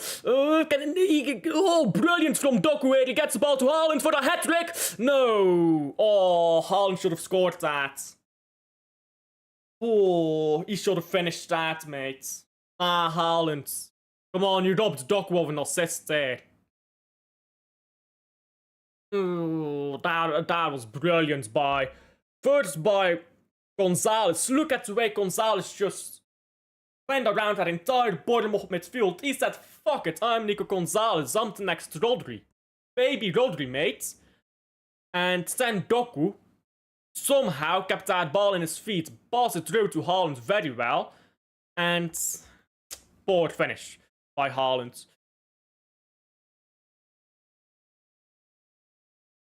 He's got 2 goals already, so it's fine, but at the same time, that should have been a hat-trick, mate.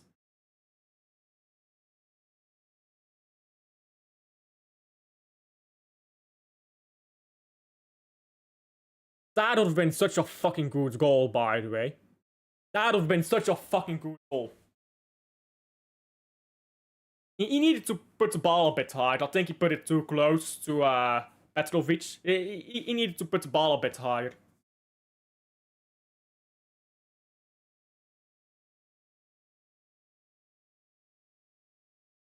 Doku picks the ball back up, but Cherki can't win the second ball. Semenyo now, being pressed by Diaz, being pressed all the way back, and now, oh, Bournemouth have slipped up here, literally, and given the ball away to Silva. Silva does very nicely, gets the ball to Foden.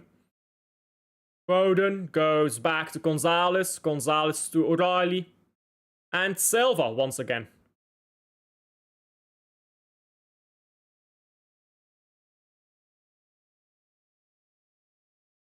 Diaz. Good ball to Haaland. Haaland flicks it on to Cherki. Cherki could have done better there. I think Cherki panicked a bit. I think he didn't expect to receive that ball. Good work. Is that Nunez who clears the ball away? Looks like Semenyo is hurt. They'll play on. I hope he's fine. That looks a bit... he looks like he's in genuine pain.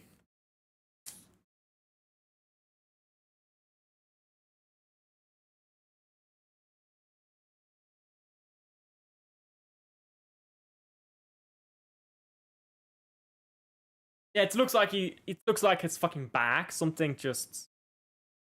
I hope he's fine. He genuinely looks in pain there. I don't think he's diving.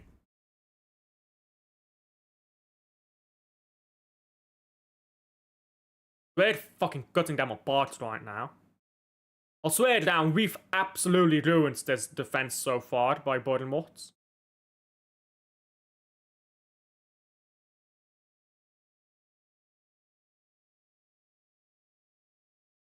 Yeah, Foden was never scoring that, by the way. I'm seeing the replay. That's why it's important to look at replays and look at different angles. Foden had no chance of scoring that there. When O'Reilly tried to score. Because from the angle of TV, it looks like... who was it? I believe that it was Jimenez who took the ball away. It looked on the angle of TV like it was just behind Foden and he could have scored. But then you see the other angle and it's way behind Foden. And he literally can't get there. That's why angles can be deceptive.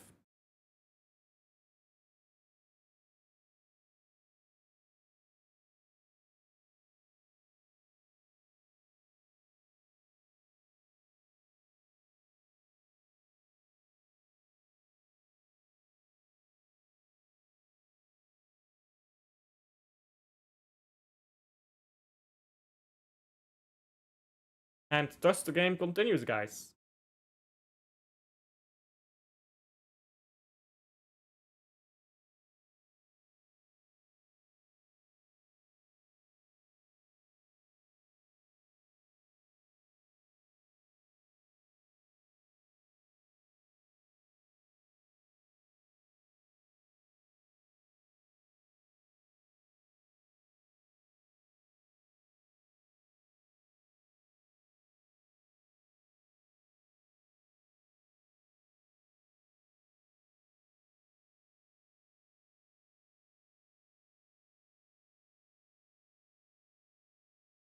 My apologies, I was quickly answering someone there.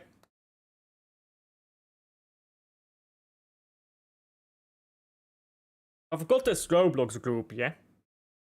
I'm about to go on an actual fucking tangent here. So, I've got this Roblox group. And when I was growing up, I loved to play in these, like, role-play Roblox groups when I was younger. And now I've got, like, a Roblox group, which I've started with some old friends of mine. And I'm mainly doing development, but I'm, like, the owner of the group. And it's really fun, because I'm pretty much doing nothing. I mean, I'm developing the game, I'll do a lot of development for the game, but other than that, I pretty much don't do anything with that group. But they just run themselves. I've appointed someone to do that. They just run themselves completely. And it's very fascinating to see how a lot of younger people on Roblox, because most of them, I mean, the youngest are probably around 13, because that's the minimum age to go on Discord as well. I don't allow anyone under the age of 13 in. But, like, it's interesting to see how 13 to 20-year-olds fucking manage themselves on Roblox.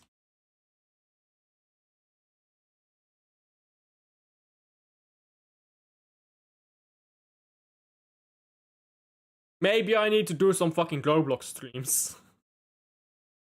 There are some games on Roblox that I'm very good at.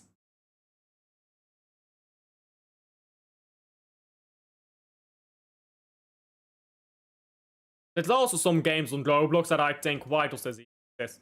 And that's most of Roblox nowadays, to be honest. The platform has fallen off, hasn't it?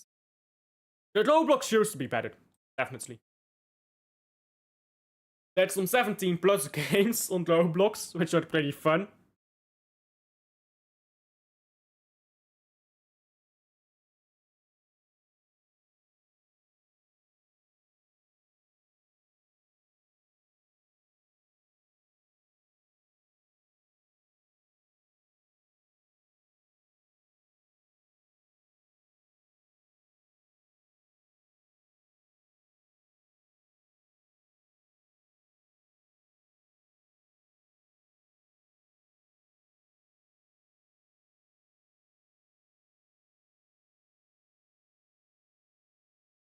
Semenyo, good ball here. Still Semenyo.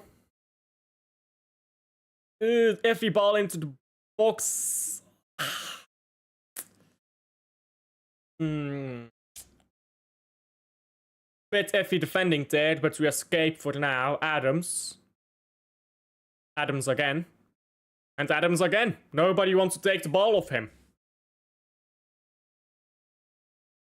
Nessie. On to Diakit. Diakite. Is that how you say it? Diakite? Diakit? I'm not sure. Ball over top by Bournemouth.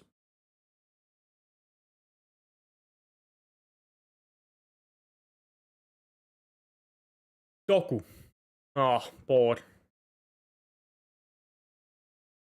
Ball out for a throw-in.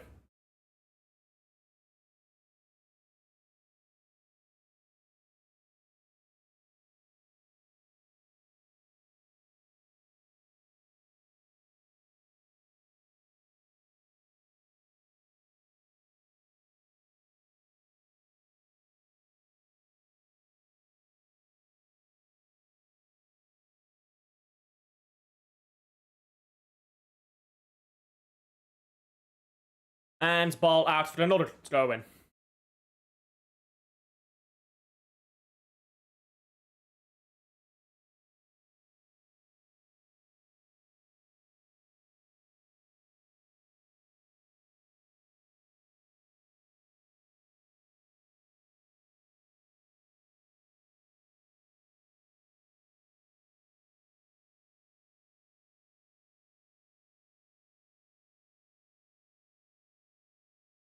Nunez.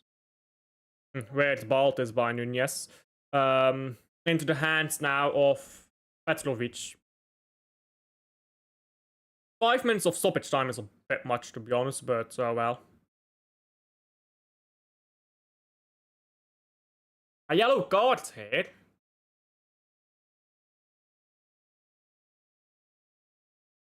There's a yellow card for Foden.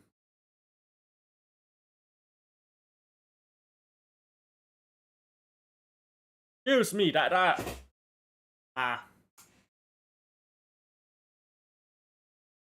That's not a yellow card.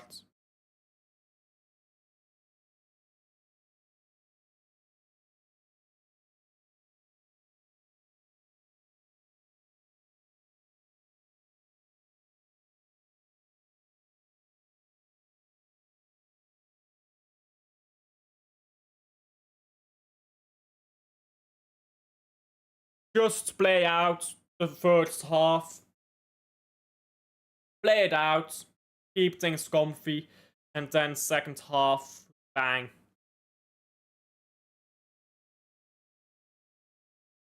Still 1 lead, not perfect, but oh well. Menu into box now by Trevert.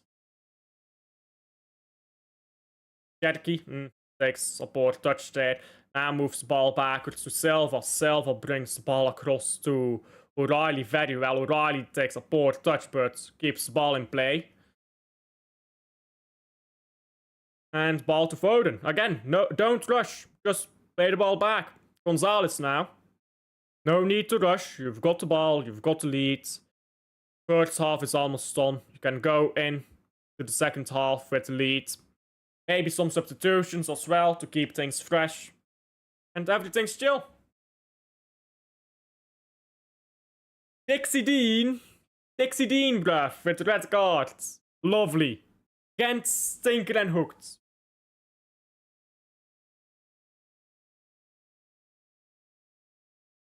Prediction STVV Antwerp. I predict 1-2 to Antwerp. 1-2 Antwerp. They're gonna stink out a win, but they're not very good right now, so it's not gonna be convincing.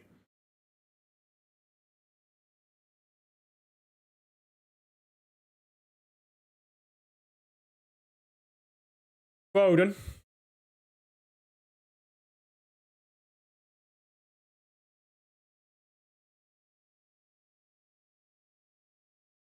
By the way, we're almost halfway to league season already in Belgium. We've got playoffs after the league, of course, but almost halfway there already. Gent fans are thinking they're in prime head loss. Bro, they are in prime head loss. They're not thinking it.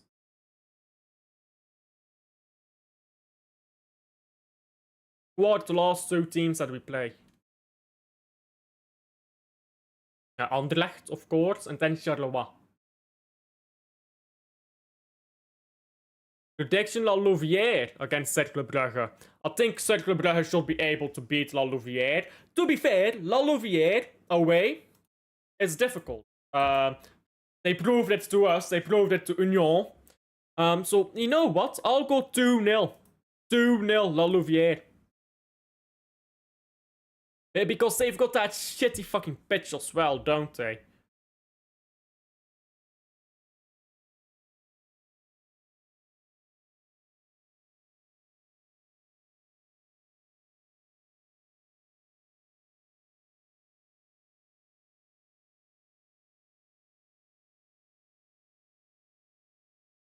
Decent free kick by Shetki, but was going a bit slow.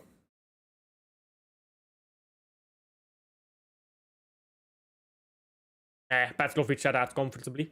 On tap stream when? I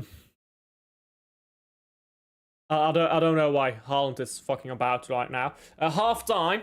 You know what? I do play on tap, actually. I do play on tap. Not much. I'm not on it much, but cool. I'll swear it down. If you want to play a Roblox game and you're 17 plus, on tap might be the best one because it's just chill. It's just chill. It's just vibes. Everyone's nice. Almost everyone is nice. Sometimes you have the old dickhead, but they get banned quickly. And it's pretty much a hangout game. If you're feeling bored and you want to hang out, or you want to play some stupid mini games or something. Pretty solid game, to be honest. Anyhow, first half. Nothing to complain about. Nothing to complain about. There's one thing to complain about. Poor goalkeeping. Poor goalkeeping on that goal. Otherwise, I mean, you can't complain about anything, can you? We've fucking battered Bournemouth. They came to the fucking Etihad and thought they could play that way. Bruv, you have learned. You have learned, bruv.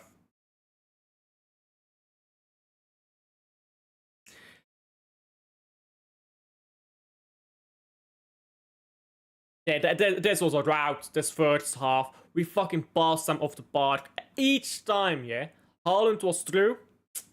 They were done, bro. They were absolutely done out. I still don't quite get it, why they played that way. Like, they did not have to play that way. They could have just as easily, I mean, Bournemouth could have very easily pull back a bit, play Kluivert, have more of a goal threat. I mean, I don't get why they played that way. I said it at the start of the watch-along. Go back to the start when I was looking at the lineups and stuff. I said, it was after reading the tweet about what Phil Foden said. I said you can't man mark against Man City. The only teams that can man mark against Man City are teams that have centre backs like Guardiola. That's us, so that's gonna be nobody. Van Dijk, Saliba, like a player like that, Saliba or Gabriel. Really good. That's the caliber of centre back you need to go one-on-one against Man City. One-on-one against Man City while Haaland is on the pitch. You don't have a centre back like that. I mean, it's suicidal. And we've seen it. Haaland should have scored a hat-trick. He should have scored that last chance, and we'll get back onto that. But, first of all, it's okay. Scored every chance. He scored 2 of his 3. They just allow Haaland to run through. And they'll fix up in the second half, I'm sure. But when they do, they'll have less forward momentum. And when you have less forward momentum against Man City, when you're losing, you're fucked. Because we'll just keep pressing and pressing and pressing and pressing and pressing and pressing and pressing. And you can't go forward, you're stuck in your box. Eventually that third goal will fall. But we will score the third goal. Erling Haaland, man of the braces right now. I don't think he'll score another goal. I think there will be 2 goals for Haaland. I'll go Sherky score a goal. Make it 3-1, game done. For Man City, the only thing you have to do is keep the same 11. Let Nunez play. Nunez is playing well. Let him play. At some point, take off Doku for Marmoush. That's all I would do. For the rest, I would keep the same lineup on the team.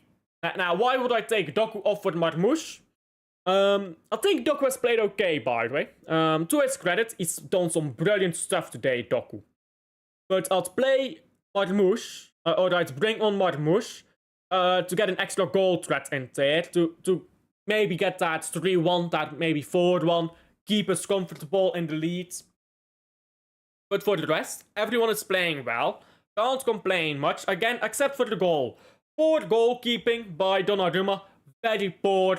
If you go out and punch a ball, you need to get it away. If you can't get it away, and you're gonna be on the ground after punching it. So that's on Donnarumma. You can't blame Diaz or O'Reilly or Josko for that. That's solely on Donnarumma. When you come out, try to punch the ball away, you have to get it out of the box. He didn't do that. Or unlucky maybe. It is what it is. We're winning 2-1. I'm happy so far. I'm happy. I think Pep's cooked. I think Pep's absolutely cooked the way he's lined up. The way Doku comes into midfield, which allows Doku, who's so fast, to either burst out onto the wing where there's no pressure, or he can burst into midfield and run up the pitch if there's a bit of space, and he just gets us forwards. That's brilliant. The way that Haaland just does Haaland stuff, that's normal. I love the way Shetki is playing. I love Foden right now. He falls. I love the way Foden is playing. Not much to complain about, really. So yeah, that's that. That is that. Good first half. Let's see if the second half is as good. Because, again, surely they'll change some stuff in the second half. I'm getting DM'd again.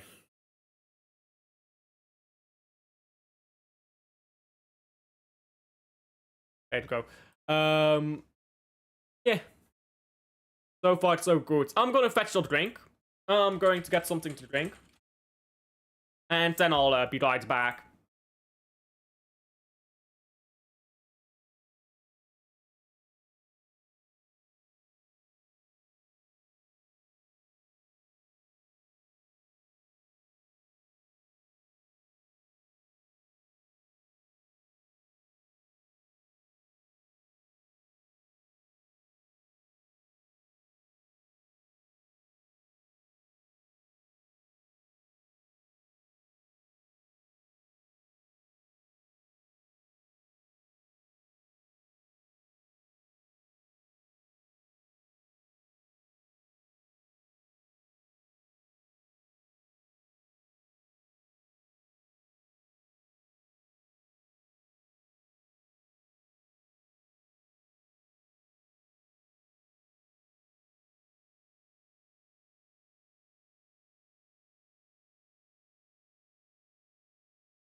And I am back.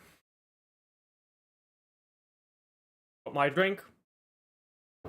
I like these. I like this water.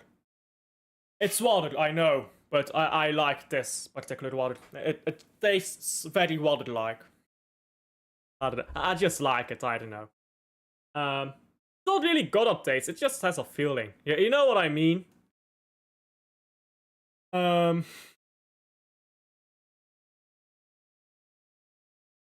I mean, Haaland is ridiculous. How many goals is Haaland on now? Let me just see here. Erling Haaland. How many goals has this guy scored?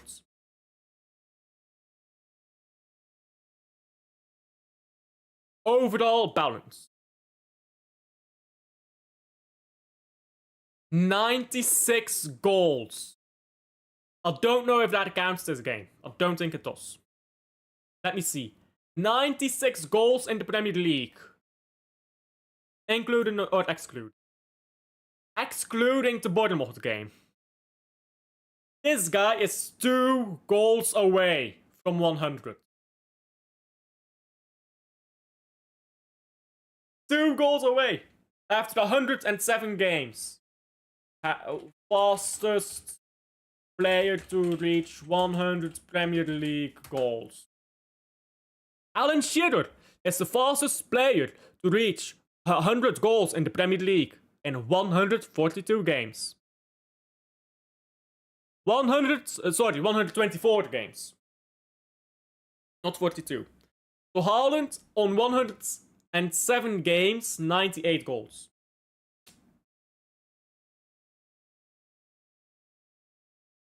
He is smashing that record by Alan Shearer. smashing it, ruining it, eating it alive. I mean, 13 goals in 10 games. Not too bad, I would say. Not too bad.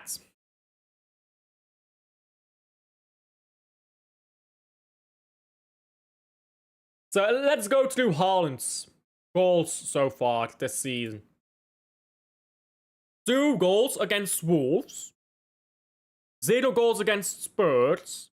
1 goal against Brighton. 2 against Man United. 1 against Arsenal. 2 against Burnley. 1 against Brentford. 2 against Everton. That is 1, 2, 3, 4, 5, 6 games in a row when he scored. 0 against Aston Villa.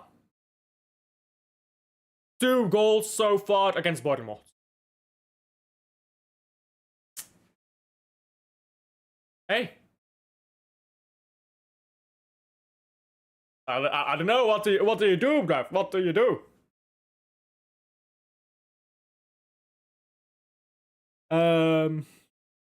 If he scores a hat-trick, he's on 99. If he scores 4 goals, he's on 100.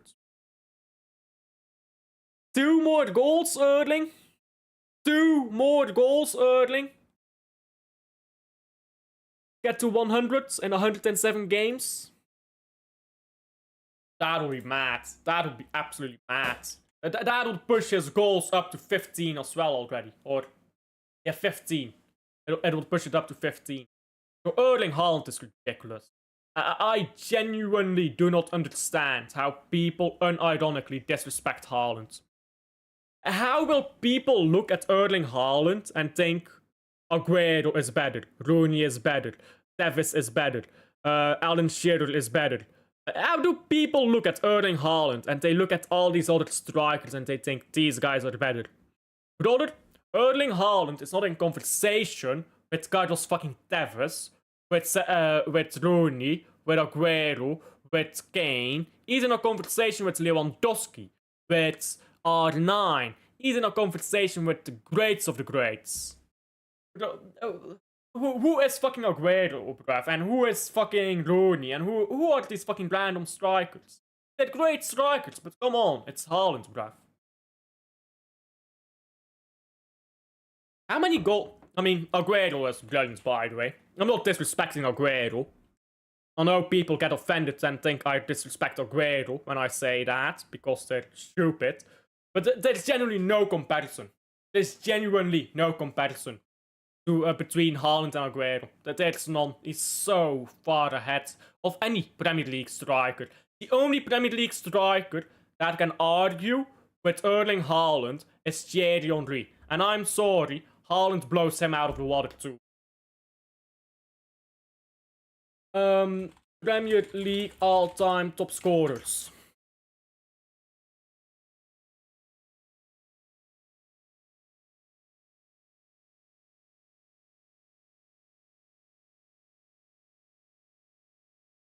The fuck is this?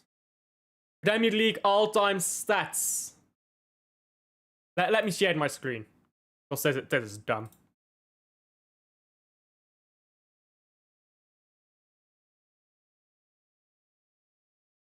What the fuck are these statistics, bro? All-time duels won? Who the fuck cares?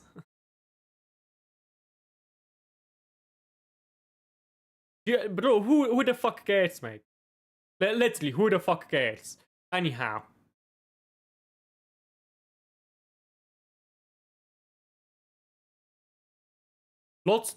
Reject all cookies. Slot ties with Kenny Dalglish for 100 points record at Liverpool. Klopp matched a club record as Liverpool beat Aston Villa on Premier League last Atlanta. Okay. 2-0 victory against the Reds saw Slot surpass the milestone of 100 points since taking charge. The Dutchman hit that tally on the occasion of his 48th game. Same number of matches it took Sir Kenny Dalglish to reach his century and first make history when in charge of the club. Having, of course, guided Liverpool to the title last term, Slot's Klot's record, in the division now stands at 31 wins, 9 draws, and 8 defeats. That. Anyhow, I want to see some statistics on players here, not on clubs. Goals. Season, all seasons. What? Wait, statistics. Player.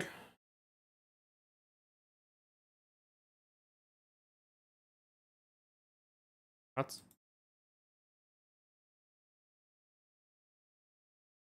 Huh?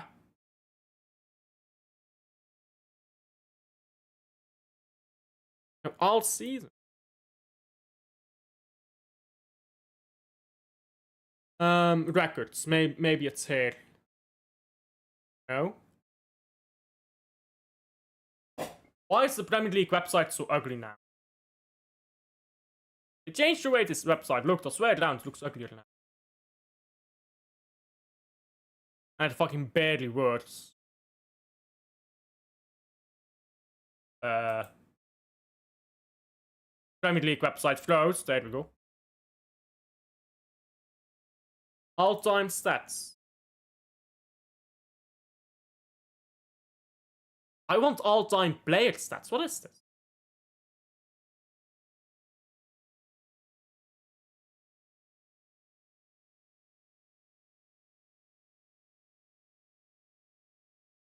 Oh, okay, well.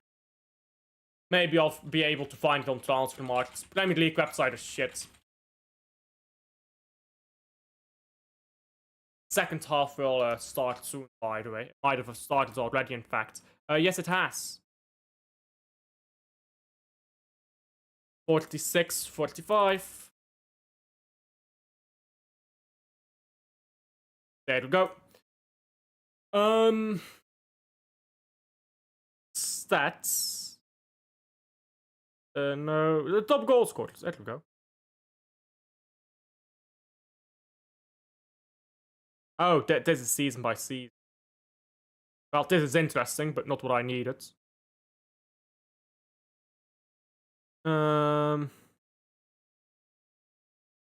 Players, top goal scorers. There we go.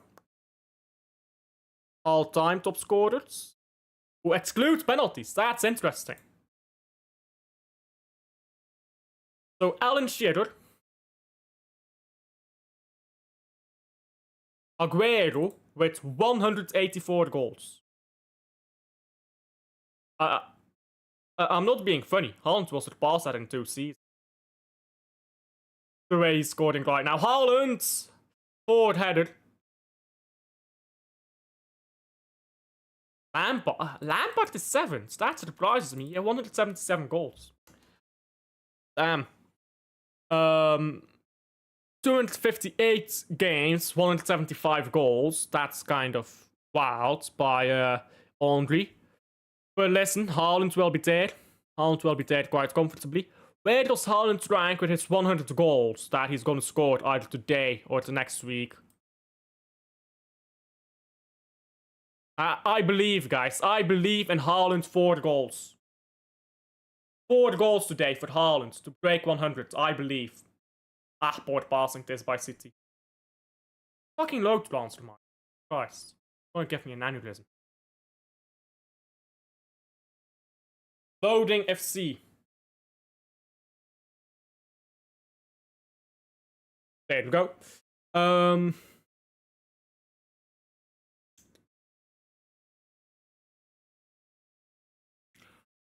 Haaland has surpassed Adebayor. I'm actually surprised that Matt Letitia so high up. Erling Haaland has surpassed Adebayor. And he will become the 35th player in Premier League history to hit 100 goals. Eddie Drogba is up here. Ronaldo is up here as well. He's about to surpass some players. Let's say he ends the season with 35 goals. on 15 right now. That's 20 more goals. He'd end on 116. Just one too many, eh? And on 116, which would take him above Ian Wright. Bro, mad. Absolutely mad, those statistics. Erling Haaland is built different. If you don't understand that, football is not for you. Listen, if you don't understand that, if you think there's anyone better than Haaland, any striker better than Haaland, right now, or in the past 20 years, or in Premier League history, football's not for you. Terrible. By Bournemouth, ball out for that goal kick.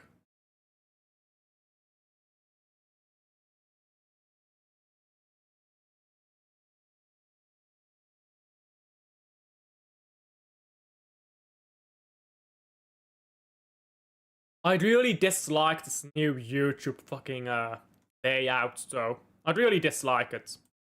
Looks very ugly. Goal sent Roden was disallowed. Mildly annoying. But oh well, we ball. Jimenez.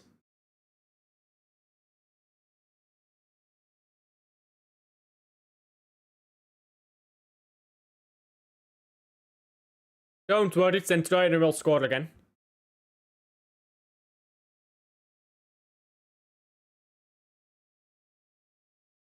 Adams moves the ball into Senesi. Senesi now to Semenyo. Semenyo.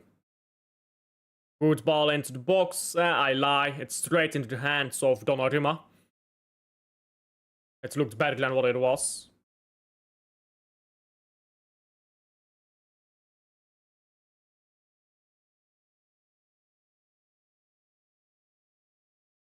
Who do you hate the most in the Belgian league? Anderlecht, obviously. Easily Anderlecht. After Anderlecht, it'd probably be Antwerp. And then after Antwerp, I don't really hate anyone that much, to be honest. Cercle Brugge is It's not really a hatred rivalry, is it? It's a rivalry, but we don't hate each other. More of a friendly rivalry. Other than that, I don't really know. Gent are too insignificant for me to really hate them. Like, Gent have... Union is good right now, and I like watching them lose, but I don't hate them. They've won one league title in 100 years. Like, they're irrelevant. Same with Gent. They've won one league title in 100 years. They're irrelevant, bro.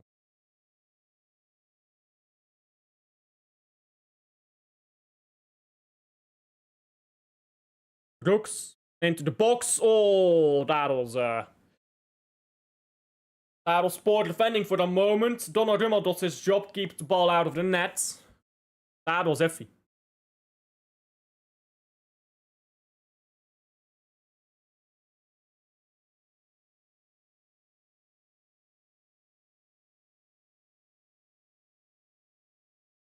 Excuse me. That was iffy defending there. Semenyo can't score though. Mohamed Amoura, 2 goals. I hate Burgess, yet that guy stuff. That guy takes the fucking piss, doesn't he? I'll be happy when Burgess leaves the league.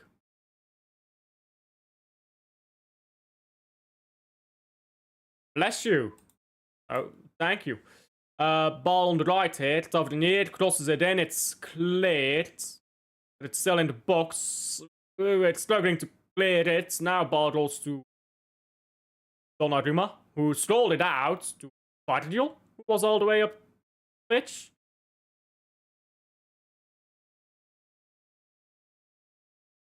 Petrovic now.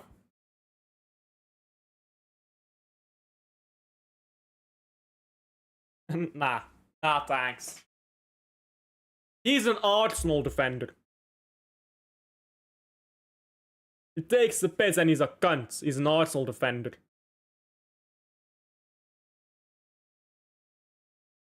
Goal sent Roden. There we land, guys. There we fucking land. God awful, sorry. God awful defending from City. Yeah. But we're alive.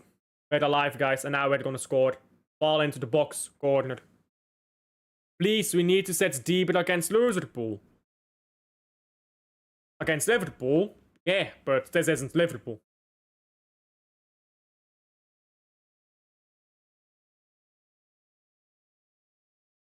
Diaz instructing Doku. Now Foden with the corner. We've been taking kind of that corner so far. And this is not that one. Now the ball's been cleared by Bournemouth. Donnarumma.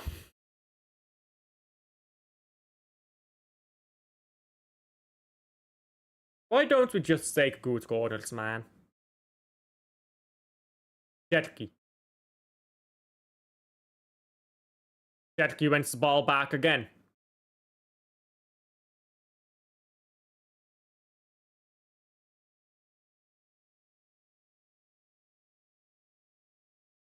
Gonzalez. Foden. On to Josko. Doku now. Doku takes on Jimenez. Can't get past him and commits a foul. Free kick to Bournemouth.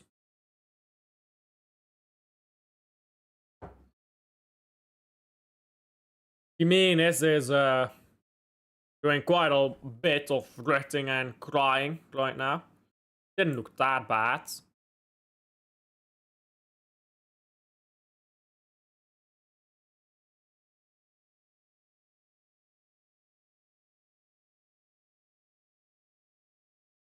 He stayed down on the ground.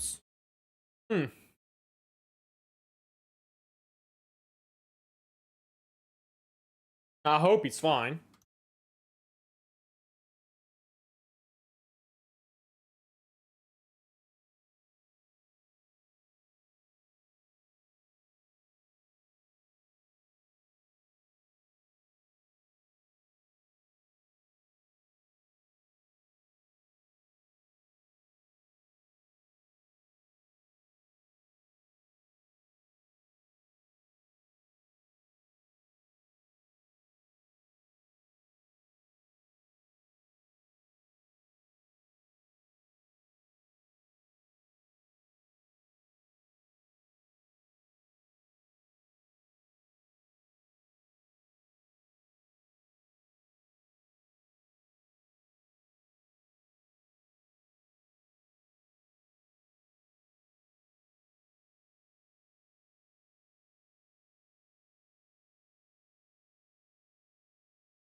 Bored by Man City. We've spilled the ball very sloppily. Ball comes into the hands of Donnarumma though, so we chill.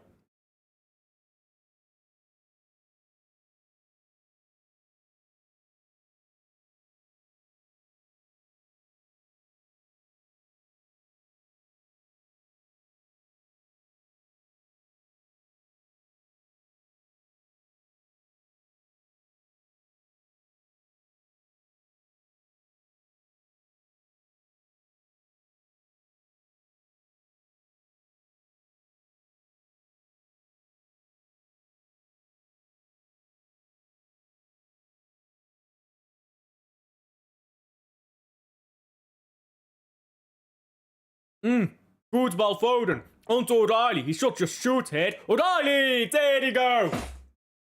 Foden back with an assist, baby! And O'Reilly... Breakfast. Well, dinner. It's a bit late for the breakfast. Dinner, mate. We've got someone else than Haaland who can score. Finally. Took long enough.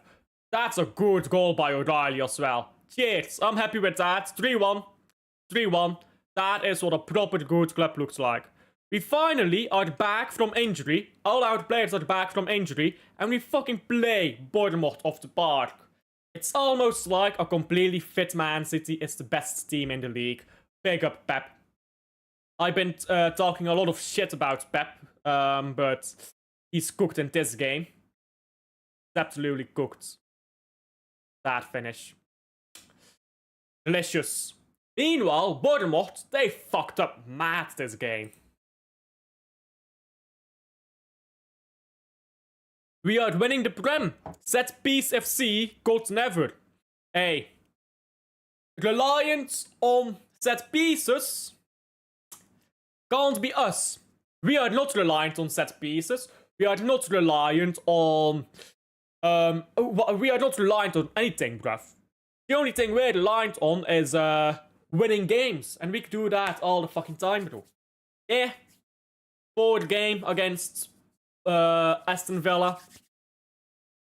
4 starts. But hey. What's that 19-game winning run from January onward? 19 games in a row that we'll win.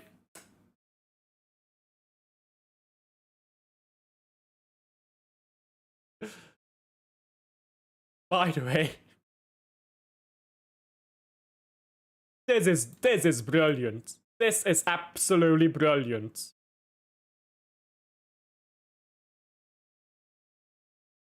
I love this. I need to retweet this.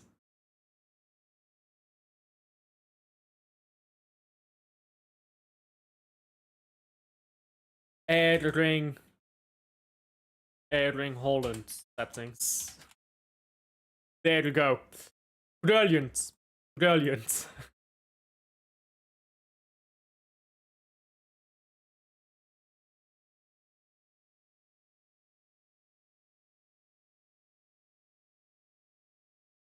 Bro. This is it, bro. This is it. This is a good game. A proper good game. Ball cleared now by... Oh wait, did Bournemouth make a substitution? Lewis Cook is on the pitch. I didn't notice. And Lewis Cook is on the pitch now.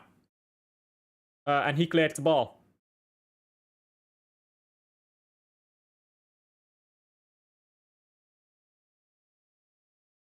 Oh, Foden just couldn't quite get his foot on that ball.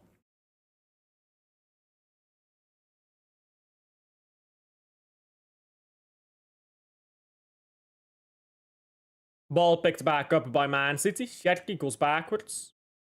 Gonzalez. Gonzalez has been brilliant. Gonzalez! Look at that run by Gonzalez. That should really be a free kick for Man City. And it is given. He's been brilliant today. That's the second time he's just said, fuck it, I'm Gonzalez. And he's ran through everybody. The first time, bro, I swear it down. If Haaland scored his hat-trick with that chance, it would have been the best goal of the season so far by Man City. Because Gonzalez, he fucking turned around the entire midfield here, passed the ball brilliantly to Doku, and then Doku did really good to get past his man, tipped the ball into Haaland, who, again, should have scored. That would have been such a sick goal. But now Gonzalez has fucking cooked today. Foden. Nico. And Bernardo. And we go backwards again. Which is fine. We're winning. We're comfortable. Just hold on to that ball. Free kick City again. 4 free kicks. Waste time. I'm chill. Pass this game out. And if they try to press up, punish them.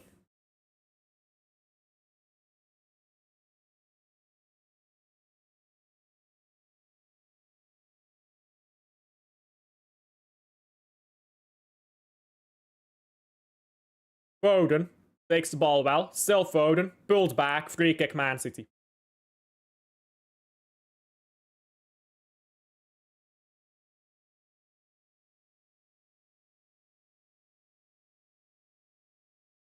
And a yellow card as well for Truffert.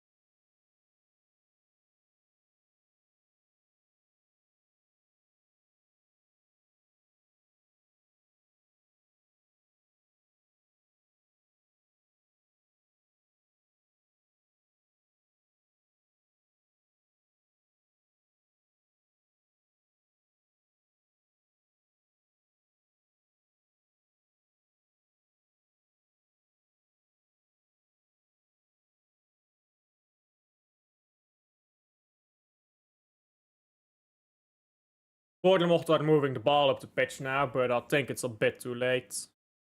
They've got Kluivert and Ivan Nielsen on, but again, I think it's a bit too late. By Bournemouth. Cleared by Diaz. Now Nunez.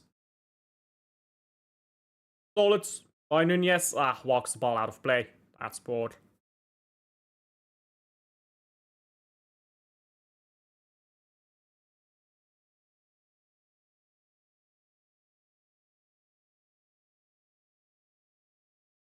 Throw in Man City.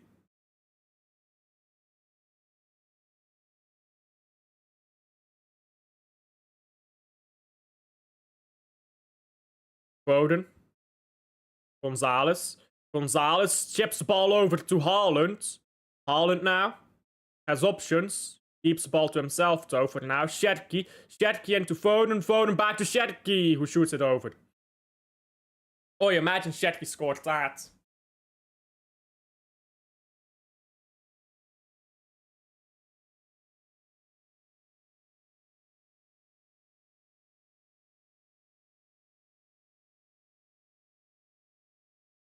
The way Foden and Sherky are playing right now.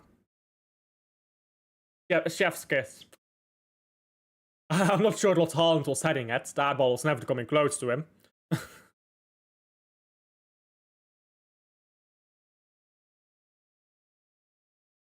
He was trying to give that psychic header.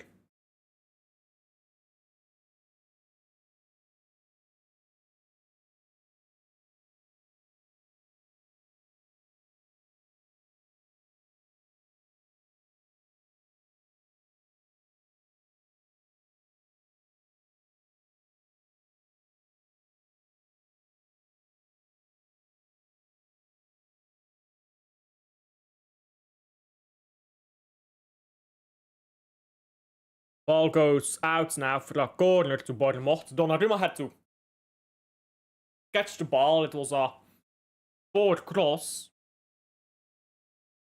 But it actually was falling towards Man City's net. I think Donnarumma could have left that alone. I think it would have gone out for a goal kick, but he didn't take any chances. A corner now. Suppose you take chances by heading it out for a corner. Let's see. Haaland clears the corner.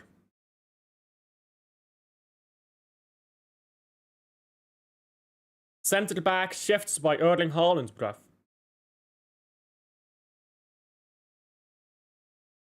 Man City win the ball back with O'Reilly, Foden. O'Reilly. Sherky makes a run. Sherky loses it.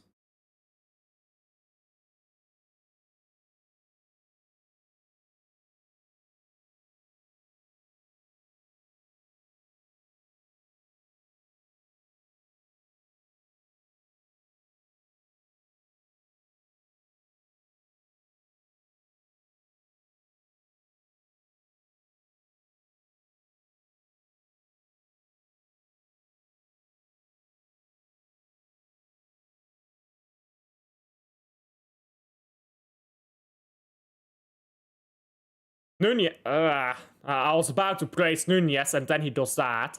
I was gonna say, Nunez has been defending very well today, and then he just slipped and gave away the ball. Had to put it out for a throw-in. Menu. Crosses the ball into the box. Poor defending O'Reilly. To be honest, he should have just booted that away. But nobody gets onto it. Tavernier gets close, but somehow, it bounced off his leg and it went after a goal kick.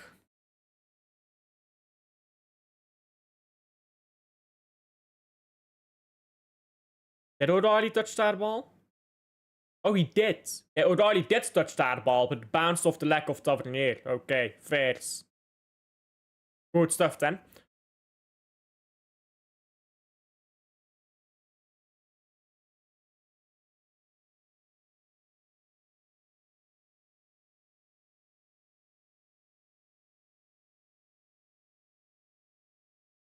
Lewis Cook gives the ball to Diakite. Again, I don't know how to pronounce his name. I think it's Diakite. Might be Diakite. I don't think it's Kite. I think because there's like that accent on the E. That accent on the E means it's like E, right? Like you can say Diakite. So that's a normal E, which is silent. Or Diakite. Or Diakite. I'm not sure.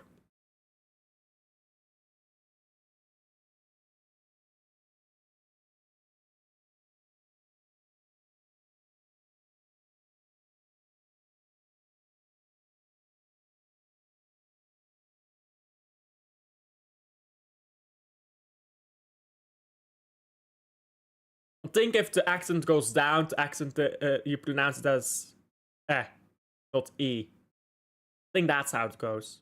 Yakit. Yaket. I don't know.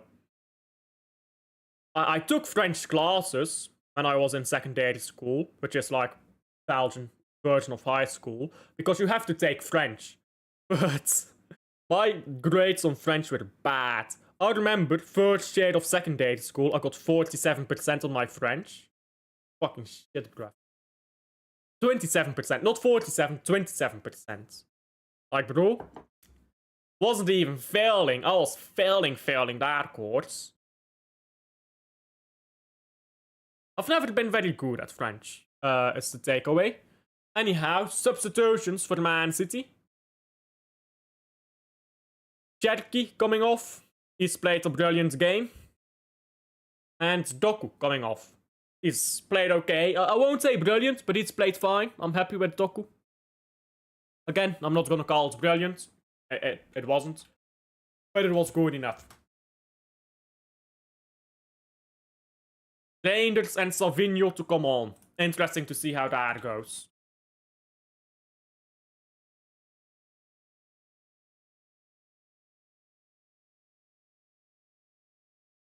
I had Gussenov in my preview thumbnail, but he didn't end up playing. Thought he might come off the bench, but oh well, that's fine. That's just fine. I'm going to do player ratings later today. Christy came on. I'm gonna do player ratings at 8 PM UK time. That's 9 PM my time. So 8 PM UK time, 9 PM Brussels time is gonna be player ratings. And ball to Haaland, it bounces off him. Can't really, doesn't really fall well for him to trap it. I'm hoping for the Haaland hat-trick here. I'm hoping to manifest a Erling Haaland hat-trick. But we've been very good today.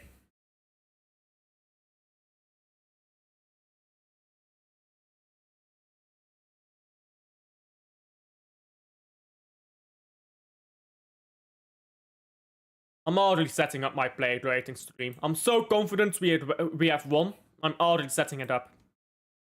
With Man City have won title. I'm not sure what to call it yet. Should I title it Erling Haaland hat-trick?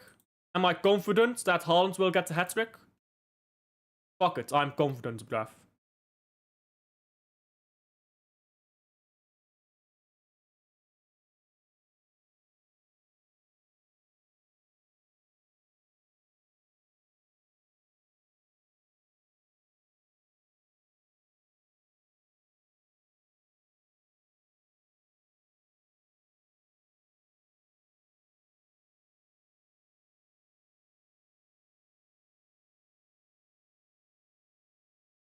There you go. Hat-trick Haaland's back on the menu is the title. That's how confident I am. Let's see then. Ball down the left here, it's the menu.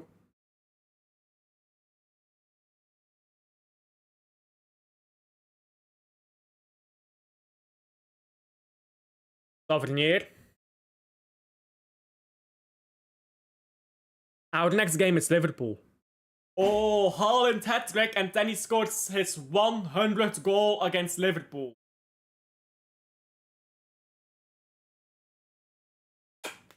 Bro, we're gonna feast.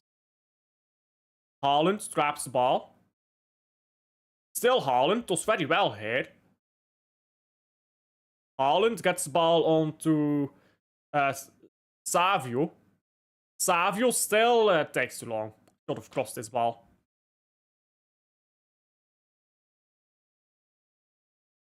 I don't like the title I've set up here. Brilliant. City plays Bournemouth away. Blast. Oh. Brilliant City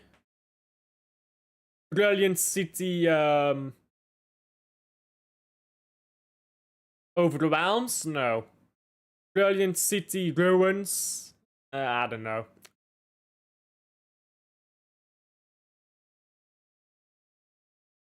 If I do plays away, I feel like that's a bit awkward.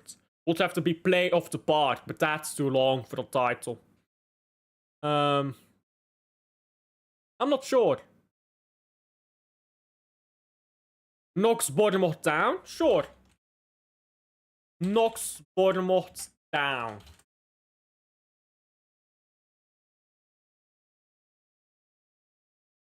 Brilliant City knocks Bournemouth down. Sure.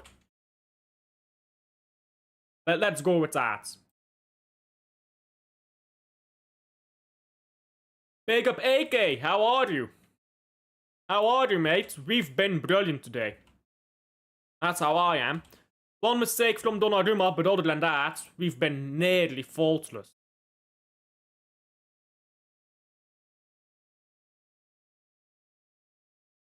Ball into O'Reilly again. O'Reilly had a go from distance. Wasn't gonna score from there. It was Leendert, sorry. Thanks. Wasn't gonna score from there though. We're cooking, bro. We have cooked these slots wholesale. We've absolutely played some of the park.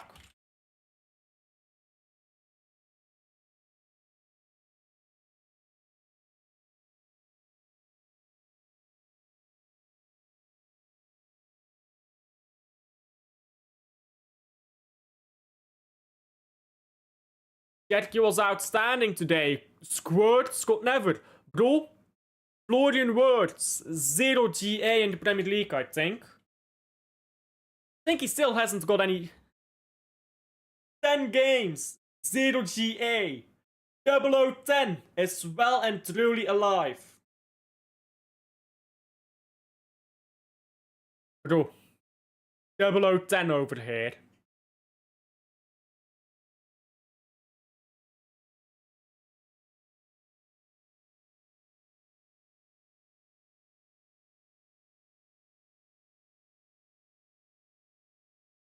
What is Getki on now? A goal and an assist in 4 games in the Premier League, 5 games, I don't know. A goal and an assist though in half the games. That's what you call proper. A proper footballer. Adams comes off, he looks injured. Who gave you a second assist to Haaland? The first assist was Cherky. Who gave the second? Can't remember. Cornered by City, punched away by Petrovic. Reinders gives the ball to Savio. Savio cuts it back to nobody. Reinders picks up the clearance. Reinders into the box, cleared again. O'Reilly to Foden. Foden loses the ball. Gonzalez also loses the ball. And now Bournemouth try to go up the pitch quickly. Semenyo. City running back quickly. That's a good challenge by Guardiol. Can't get the ball out of our half though. Now Christie gives the ball to Lewis Cook. Made up by 2 goals. 3 goals is better though. 3 goals is better than 2 goals. Cool. Go get that Erling Haaland hat-trick. Then we're in, bro. Then the game is really done.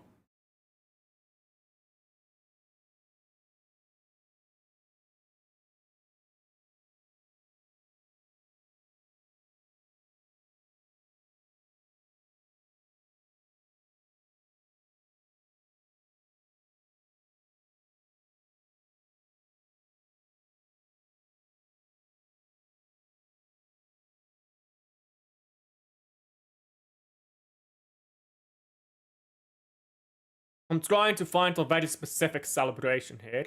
Haaland coming off for Marmoush. Ah, no hat-trick. Frauds. Frauds, I want that Haaland hat-trick. Oh well. Haaland played brilliant today. He should have had a hat-trick, probably. He should have scored that 3rd chance. But it's good. It's good that Erling Haaland is being taken off and is resting and has chance to recover, because it means that he'll be playing a lot better when it's halfway through the season, because that's usually when he dips. It means he'll be able to keep up the whole season. If he keeps up the whole season, we're looking at 40 Premier League goals. I'm not even taking the piss. 40 Premier League goals. We could have it. I genuinely think Haaland will score like 40 goals this season, Prem. Antwerp Red Guard! Yo. Haaland 40 goals in the Premier League. Carries Man City to winning the league, then takes Norway to the quarterfinals or something. Belgium wins the World Cup. Hallelujah. No Belgian players too hype for the Ballon d'Or. Haaland fucking collects, bro. Erling fucking Haaland collects. Are you gonna do player ratings? Yes, I am. 8 PM UK time, 9 PM Brussels time.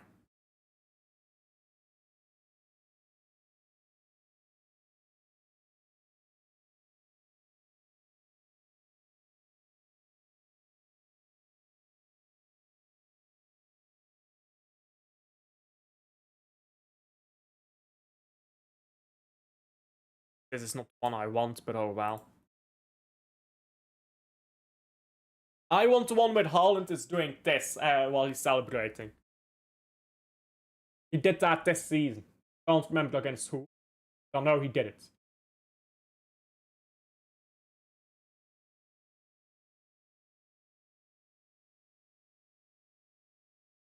I think it might have been against Wolves.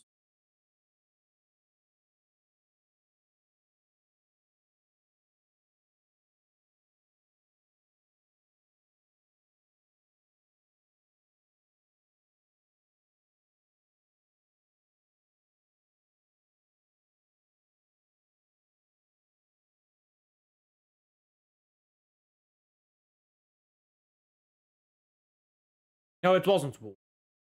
Who was it against? I'm sure he did that celebration.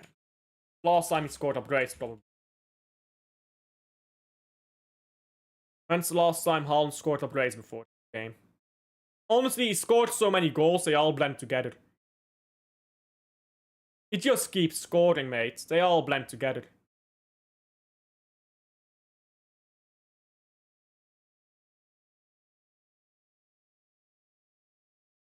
Ball into Savio. Savio to Marmoush. Marmoush is going to return it to Salvinho, who should get there. He does just so. Ah, Salvinho, that's poor. Well. But he scored upgrades against Everton. So it was against them. Yeah. Yeah, okay, I think that's the game. Everton.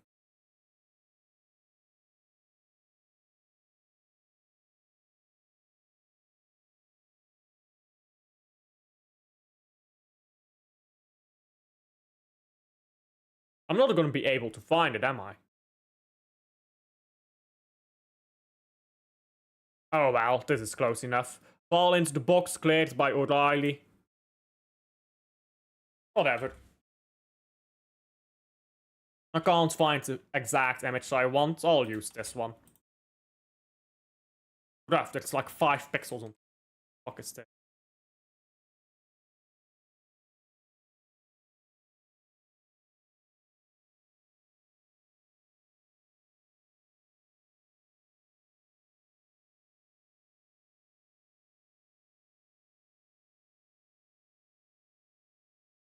Chipped into the box and goaled by Donnarumma.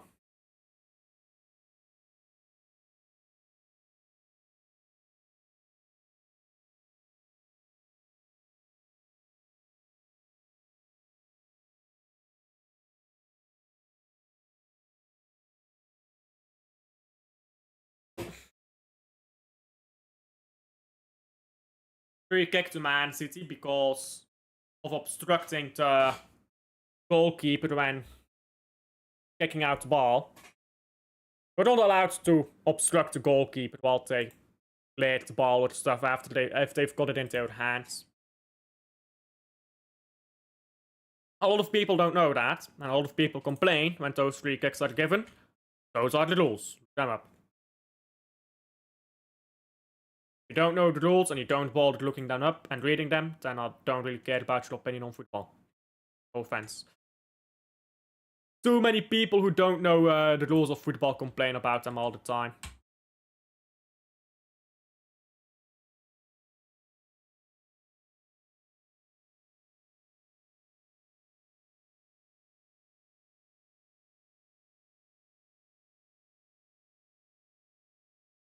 Anyhow, brilliant Haaland, brilliant City.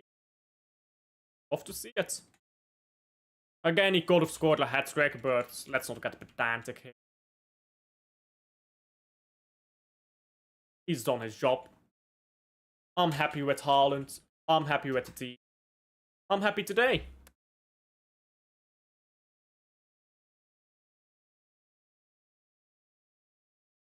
What an player ratings. There you go. I've got the thumbnail made and everything. Now just don't concede. And we're chill.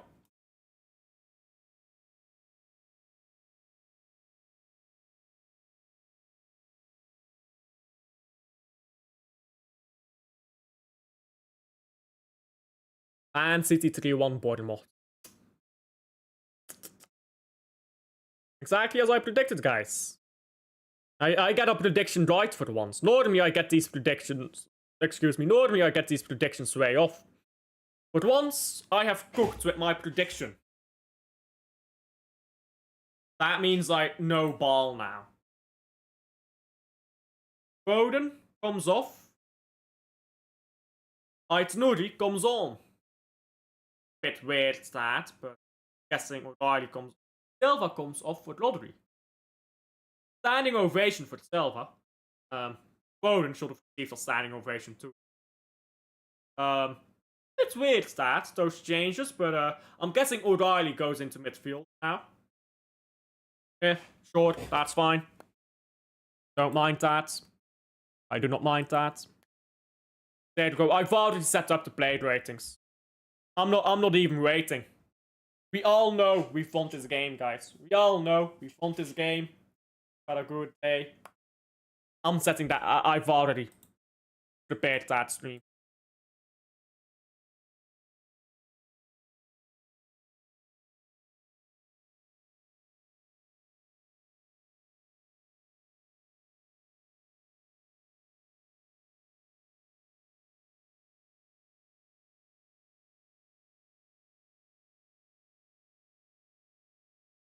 3 points is 3 points. That's all we needed from this match. Hey, it's been a brilliant 3 points, though.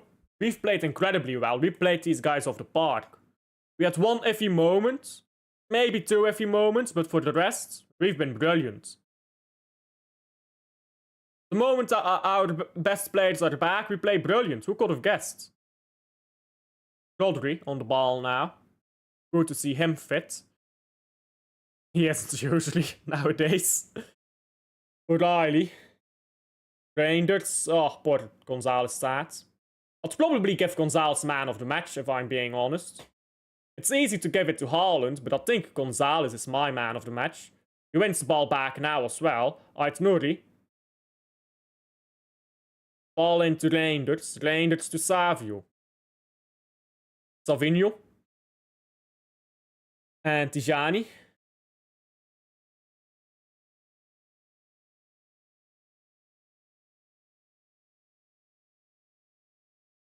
Five minutes of stoppage time, by the way. So this game is all but done.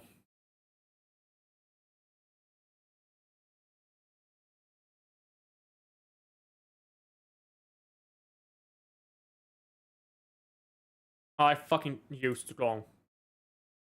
I'm so stupid, I used the wrong picture for the thumbnail. Fucking dumbass. Let me change that. There you go.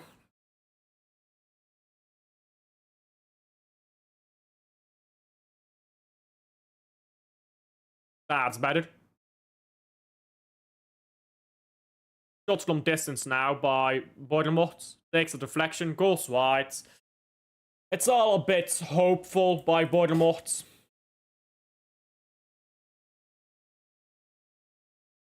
Bro, I said it at the start of the stream. You do not play man-to-man against Man City or you will get cooked by Haaland. I said it. Bournemouth did not want to believe, but Bournemouth have surely learned now.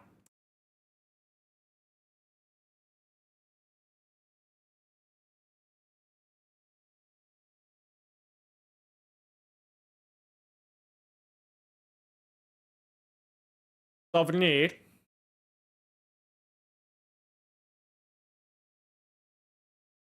Ball into the box. It's out for a goal kick.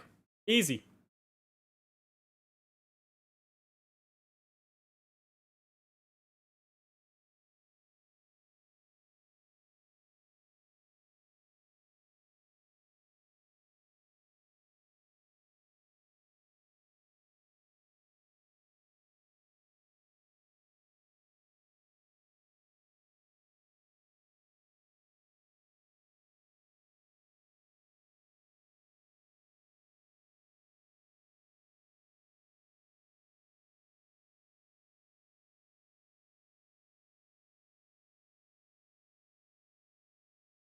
Free kick now to, I think, Bournemouth, because O'Reilly went in a challenge there on that Christie. No, he went in a challenge on Doak, Ben Doak, and they're both down on the ground now.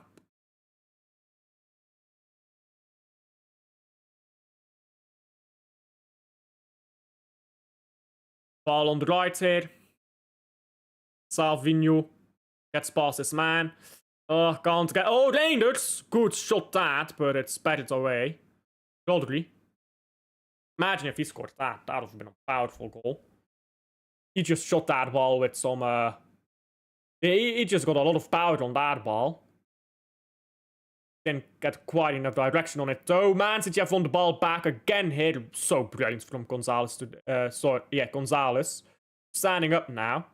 Ait Nuri gave it to Gonzalez again. He should have crossed it in. Sort of just ran up and tried to cross it in. Or maybe even go himself.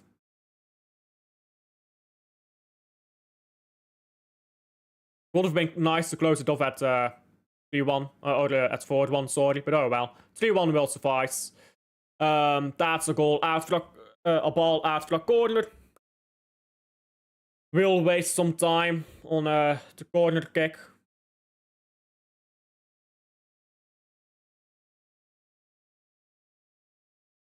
Peak time wasting opportunities, guys. Peak time wasting opportunities. Full time.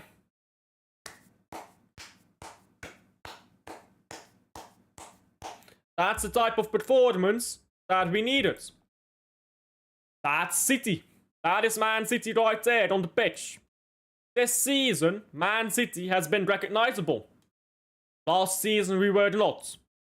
Man City just won a game. Absolute halal. I said it. You cannot man mark against Man City. We have Erling fucking Haaland.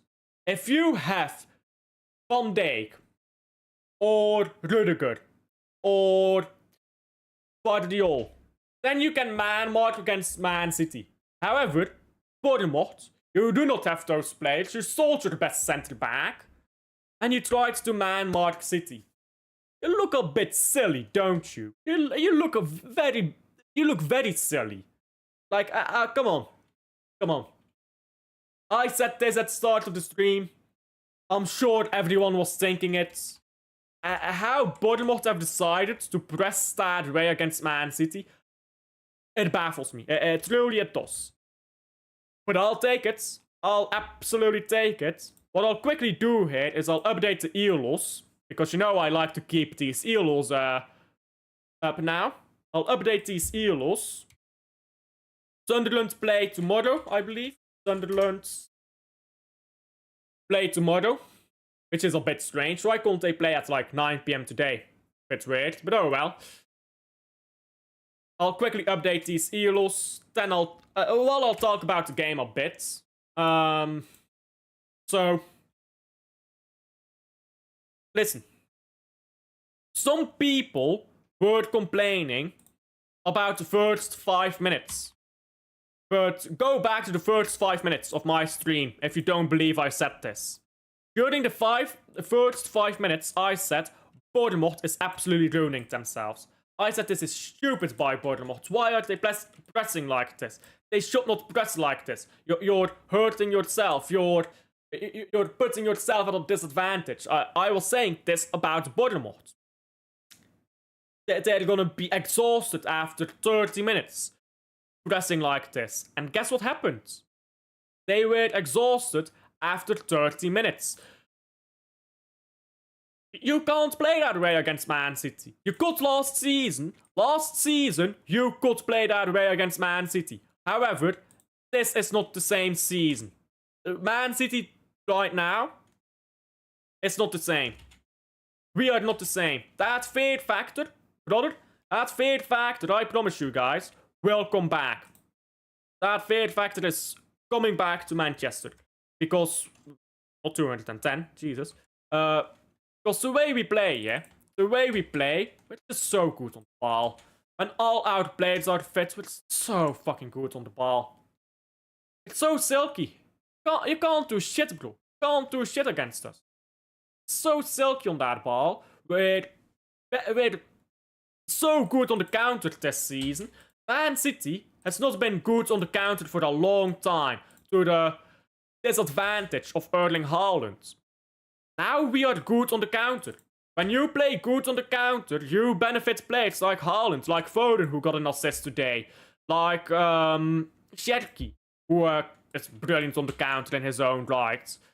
24.6. 1 second. 24 point. They've eaten today, West Ham. They have fucking eaten. Can I fucking type correctly, please? There we go. Minus 24 is going to be 1580. 0.1 minus 6 is going to be 79. 75.5. There we go. There you go. That's the updated ELOS so far. Where does Man City rank? Above all of these teams. We're above Man United again. We're below Arsenal. I'm currently looking at every team's ELO to see where we rank. We're the second highest ELO. We have the second highest ELO rating in the Premier League again. Arsenal is very high up. Hey, credit to Arsenal, to be fair. Look at Arsenal right now. They're absolutely in form. First 10 games have been brilliant by Arsenal. They've only dropped points against strong ELO teams. That's why they're so high up. Fairs. Fairs by Arsenal. However, we are coming.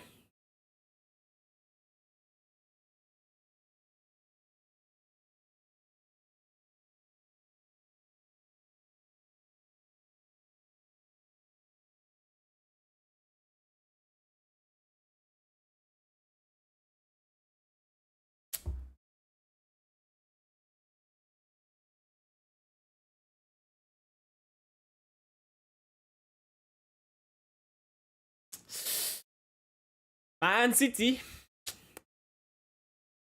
Man City.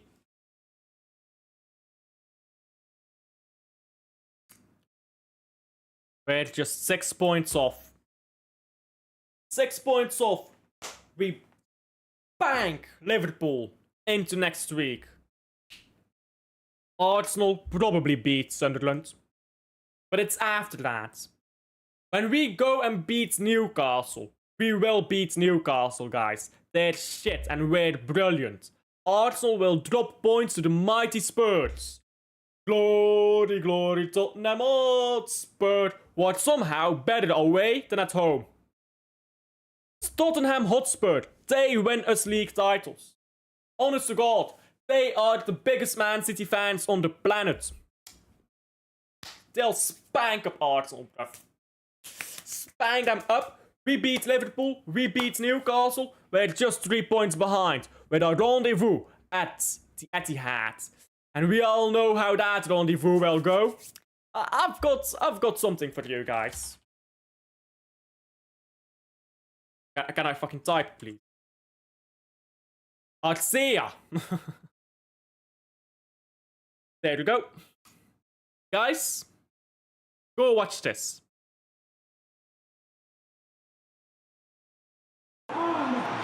I'll put it in here. I'll tell you guys how this season will end. Fuck's sake, my screen crashed. My browser crashed, sorry, not my screen. Guys, this is how the season will end. We play Arsenal on the 33rd match day. I've got spoilers for you. This is how it's going. Big up for everyone in here. Brilliant game, brilliant stream. Haaland at 98 goals. That puts him above... 98 goals, puts him above Adebayor. He's closing on it this year. Brilliant player, brilliant football. I'll tell you guys more on the player ratings. To where I will redirect you guys now. 9 PM Belgian time, European time I guess. 8 PM UK time. I'll see you guys on the next one. Like and subscribe. Bye.